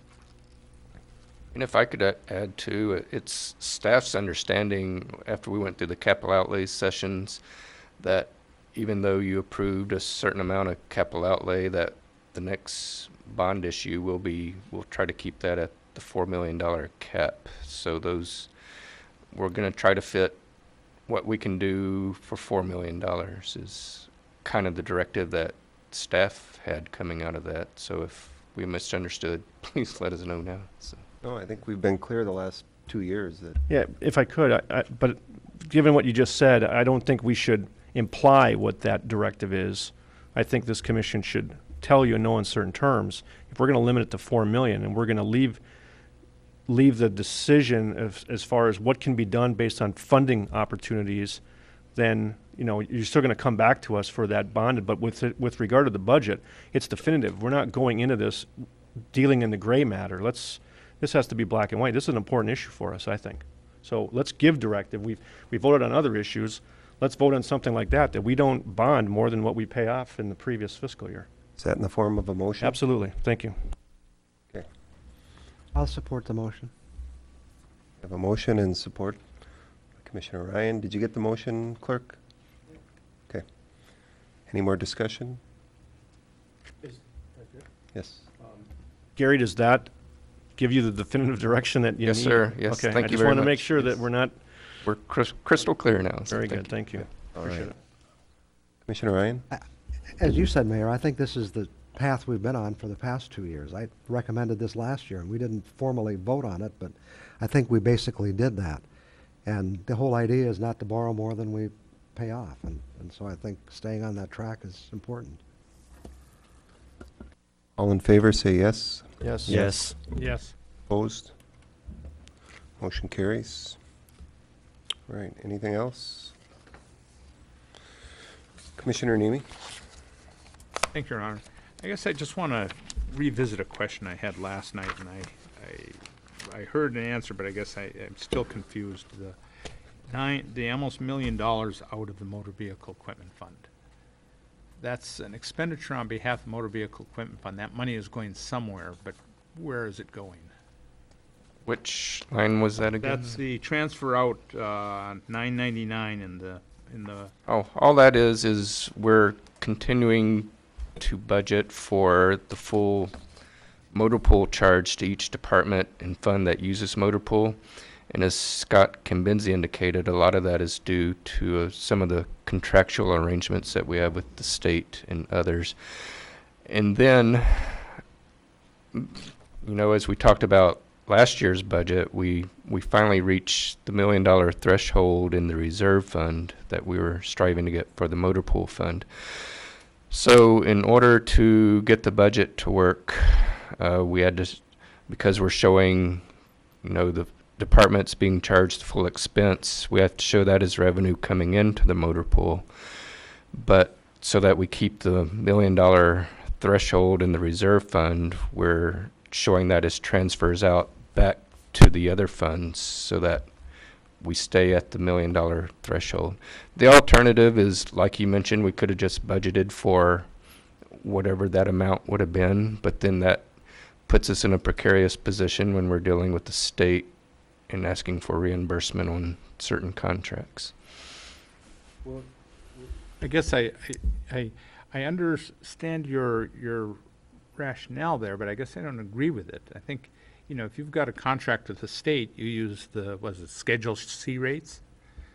And the state doesn't look at your budget and say, well, how much do you budget to contribute to the motor pool fund out of Public Works? They look at the rates that they'll approve, don't they? They don't have a maintenance of effort. Well, what I'm trying to say is the net effect is the exact same no matter which way we did it. The net effect is going to be the exact same. Last year, what we did is we reduced our contributions to the motor vehicle fund and the technology services fund, and that was one thing that kind of helped us balance the budget because the expense of each department was less. And so this year, what you're saying is we're not reducing those, but in effect, we're doing the same thing. At the end of the year, we're going to make an adjustment. And I guess the way I look at it is if one department or one budget or another is eligible for a $10,000 forgiveness, what you're doing is you're putting $10,000 worth of revenue into their budget. They still have that spending authority. And what if it's spent? Then they don't get the $10,000 from the motor pool fund. I just can't see the expenditure here without a countervailing reduction in expenses throughout the rest of the budget. Well, it's showing up as revenue in the other budgets as a transfer in from the motor pool. So, as I'm saying, the net effect is the same. We could do it either way, but the way we're showing it, budgets of that are doing that, like the general fund and the major and local streets, just off the top of my head. The general fund revenues don't have a transfer in, though, do they? Yes. Or they do have a transfer in.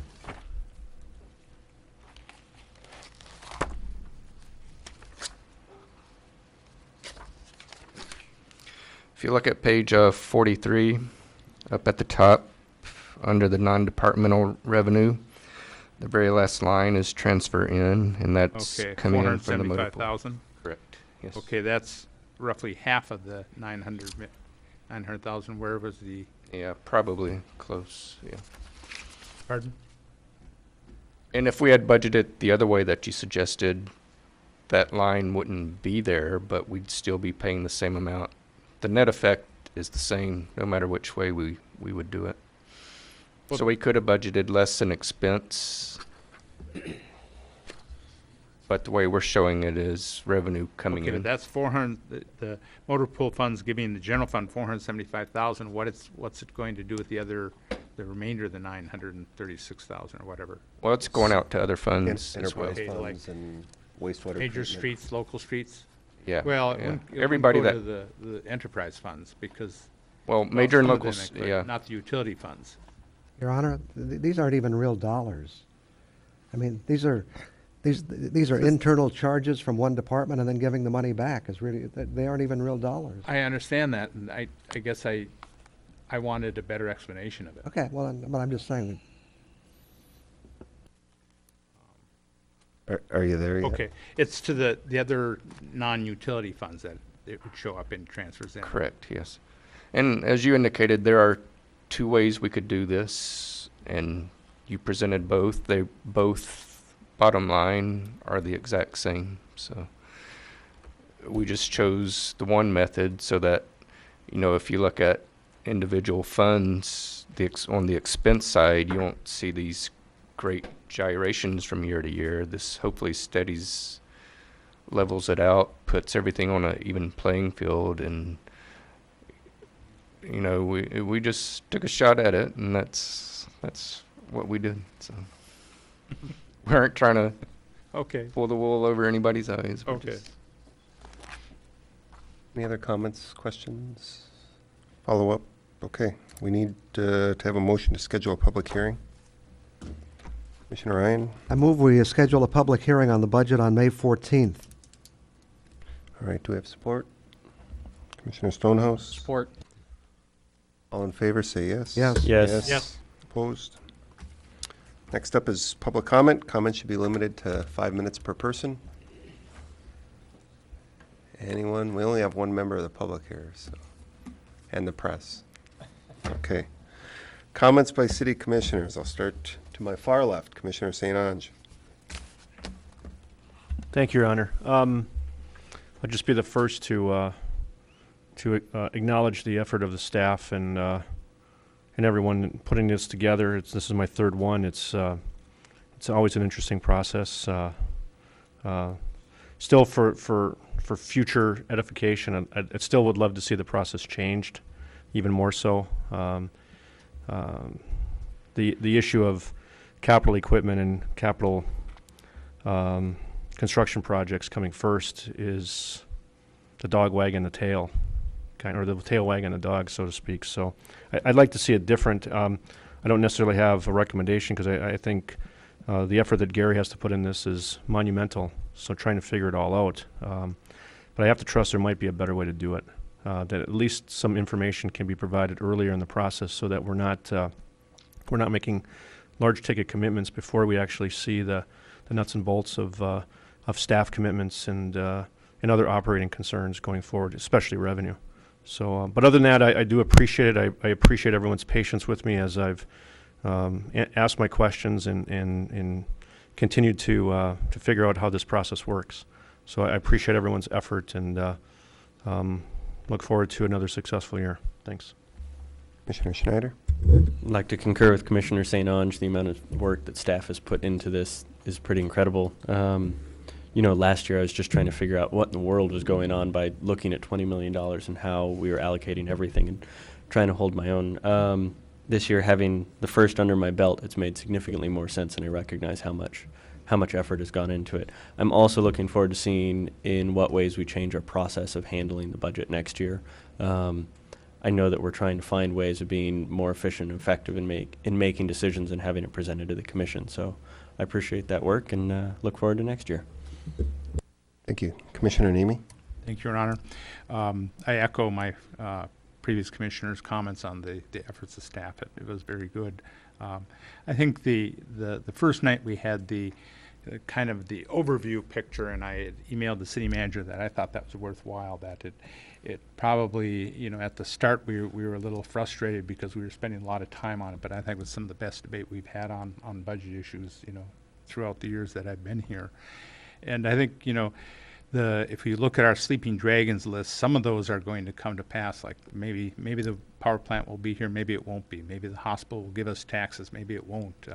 But something's going to happen, and it's not going to be good. But I think staff is doing a good effort to keep our city financially sound, and I think this budget does it. We've had pretty easy budget process compared to other cities, and I thank staff for those efforts. And I'd like to see us continue that overview at the start next year again. And even though it's, the first night was a long night, maybe because of all my questions, I tried to hold them down in successive nights in deference to my fellow commissioners. So thank you. Thank you, Bob. Commissioner Stonehouse? Just a couple of quick things. Certainly the budget, a very long and arduous process, but I think a very productive one and a very good one. I don't know who said it, but it was follow the money, and you'll know what's going to happen. And certainly that's very true in the budget process. Again, my commendations to the staff for their tremendous work they did in putting the product together and their willingness to sit in front of us and endure an endless stream of comments and questions. Again, my commendation to them, particularly to City Manager Bill Vita for orchestrating the movement, and you can certainly see the effect that he's had and how it's been organized and how it has come forward to us. And also for CFO Gary Simpson for being the man who, as I forgot which commissioner mentioned, has put the tremendous effort of putting the budget book together, which again, follow the money, and we'll know what's going on. So thank you very much, and I look forward to the hearing coming up in May. Thank you. Commissioner Ryan? I don't think our decision tonight regarding the rental charge for soccer fields or baseball fields is going to change the course of human events, but I guess I would like to take the opportunity to again remind everyone that we have an outstanding community. Marquette has been recognized in so many different ways. It's just incredible. And it's not because of what we do. I like to think we contribute to that, but it's because of what goes on out in this community. And it's not just in youth sports, but that's certainly one area. There are just a tremendous number of people who put in hours and hours and hours so these kids can play soccer, so they can play baseball, so they can play youth hockey. There are people in the area of culture. There are people in the area of entertainment. There are just so many things going on, and we're an outstanding community because those things are going on. And my concern was that we continue to give them incentives, that we continue to encourage them, not throw some roadblocks in their path. And I just think we get a lot of bang for our buck when it comes to youth activities in this community for whatever we spend as a city. So I think we should really keep that in mind. We have an outstanding community, but it's because so many people, whether it's beautification or sports, culture, work to make it that way. And if we can encourage that. Several years ago, a different commission decided to start charging everybody for everything the city did when it came to special events. I'm glad to see that we changed that policy and that we're encouraging people to do these things. And so that's where I kind of came from on that issue. And I just hope we keep that in mind as we move forward, that the more we can encourage others to make our community a great place, the better off we're going to be. Thank you. Commissioner DePietro? Thank you, Your Honor. Again, I'd like to thank City Manager Bill Vida and our CFO, Gary Simpson, and department heads and staff.